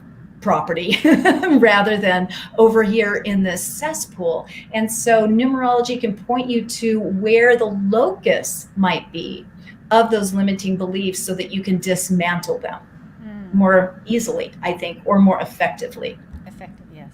Mm-hmm. Danielle, you want to jump in? Oh, yeah, I love it. I use a combination of tools, especially with my clients, because one of the things that I love about limiting beliefs is, like, there's so many ways that her brain works to, like, bring up what we think the problem is, or like this idea of like surface level problems. We think we have a problem with like scheduling in our business or something like that, when really it's because we are fearing that we don't have control, and like it goes back to what happened in our childhood. Like, it's amazing what the root cause can be when it comes to limiting beliefs. So I think that it's really powerful. There's like 3 tools that come to mind that I typically use. I really love cognitive behavioral therapy for coaching that I use with my clients, because I think there's something really, really powerful when it comes to working through limiting beliefs, to like consciously identify what it is, where it's coming from, talk through it, like really bring it into your awareness and in your current state to like work through it consciously. I think there's something really empowering for the person to be able to do that. Neurolinguistic programming is another one, but that's become a really good tool if that's not working, or if there's still kind of a block there and you're not consciously sure what it is or where it's coming from. That can be a really powerful tool to just disrupt that pattern and go in and kind of see what else comes up. Or one of the biggest things I like about it is, even though I walk them through very specific practices for NLP, some of the biggest breakthroughs that come from that is not in the exercise itself. It's like what came up during that process that made them think drastically different in a way that they've never thought about that limiting belief before. So I really like that as a tool for that. But a lot of the times when we can figure out like, what is that limiting belief? Where is it coming from, or how has that come up in your past? And really working through some of this like inner child healing to like work through it and tell yourself like you are safe, or you are okay, or you like it still means that you're loved right now and back then when it happened, and like really reconstructing what that meant to you. That's where that power holds. So there's so many different tools that I like to use, but really just being able to identify what is your limiting belief that's like really that root cause, and how can you heal around it? How can you work through it and see it in a different perspective so that you can move forward in a different way? Yes, and I'm going to add to this because, I mean, I love the inner child work and reprogramming, but I also believe that when you actually are kind of going outside of your comfort zone, that rumbling is when the limiting beliefs like come in real quick, right? Totally. So I would say know that that's going to happen. Like, just say like, if I'm going to go outside my comfort zone, these thoughts are going to happen. And give yourself kudos for even feeling that rumble. Because that rumble is where the change is, and it's the outside your comfort zone. You know, that rumble, when it comes up for me, I'm like, ooh, I'm about to go outside my comfort zone. What's coming up for me, right? So it could be something that is you can embrace as an understanding that every time we step outside of our comfort zone, we're going to have rumblings. It's not all peace and like, oh yeah, this is easy. Like maybe you see on Instagram sometimes. It is work. It's like, you know, the rumble happens, the limiting belief comes up, and then we shut down. So know the rumble's going to happen. Get the belief, change it. Get a different perspective, like Danielle talked about earlier. Come from it at a different perspective and ask, is that really true? Right? So I hope that helped with the limiting beliefs. I don't think we could ever be free of limiting beliefs, because every time we stretch more and more in our relationships, in our business, in our life, more limiting beliefs come up. So I just look at them as this, it's just going to happen. So might as well just keep going and like address them and move forward in our life. So at this point, I know that Felicia, you have one more offering before we end our segment for the first day of the Unstoppable You live stream, and I'm gonna put it in the chat box with your coupon. Okay? Perfect. Yes, and that's just that is a offering an online course, access to the Numerology of Relationships course. And if you get 20% off with the coupon code that you'll put there in the chat, it's Unstoppable20. Yeah. And that's, we go over into a little bit more depth into looking at relationships, looking at who you are, and then looking at how you relate. That's kind of that's a wonderful thing to know. It's like, how do I relate? How does somebody else?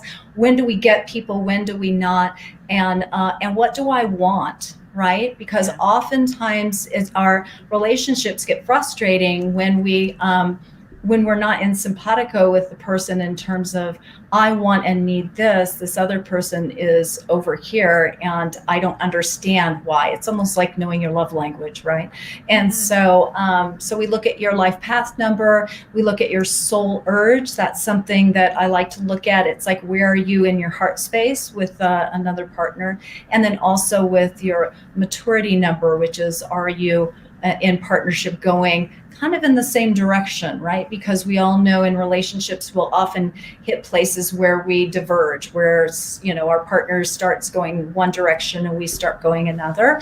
It's just a nice roadmap to know and to understand what direction you are and how to relate even when they're not totally parallel in that way. So those and it comes with a guidebook and other information that goes with that, as well as a video course. All right, thank you. I think I had to put it in 3 times because of the period at the end. So I'm sorry. And then I just put it right there. I don't know how that happened. But there it is. There it is. That was remarkable. I'm like, but that's Isn't it funny with the technology? Like, how did I do that? I don't know. There it is. I love that. I'm going to keep doing this. There you go. You learn Love something that. new every minute, you know, when you're doing these things. That's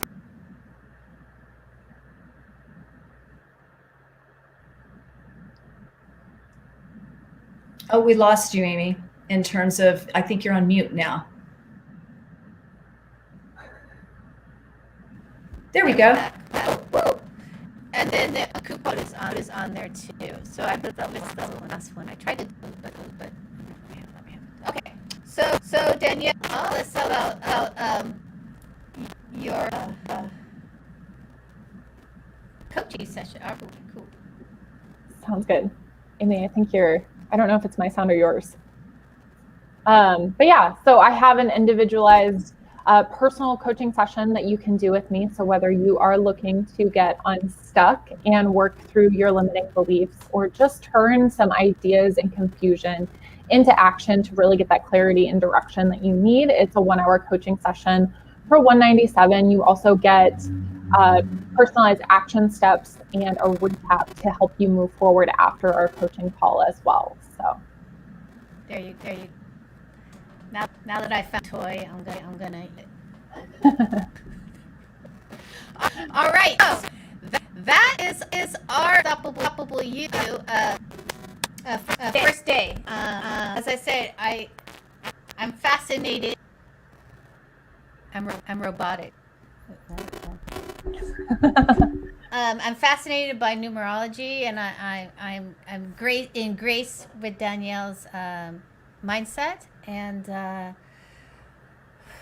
again, thank you for being a part of this community and for being a part of the Unstoppable You. As I said earlier, this is one of my vision was to really create a platform for women to really hear different ways of healing and not be stuck with one, and to have resources and opportunities and possibilities in their life.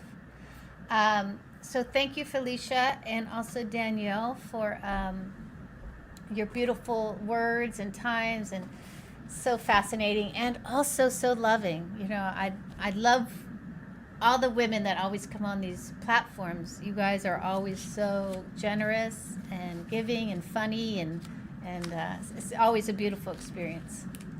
Thank you, Amy. Thanks so much. yeah, You're thanks welcome. for having me.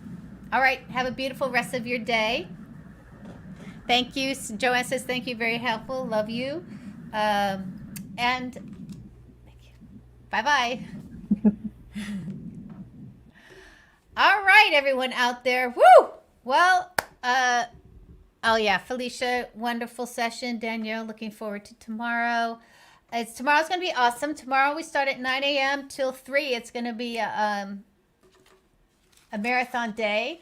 But I love this platform. I love having you guys with me and experiencing so many beautiful women, amazing experts. And again, I'm going to say thank you.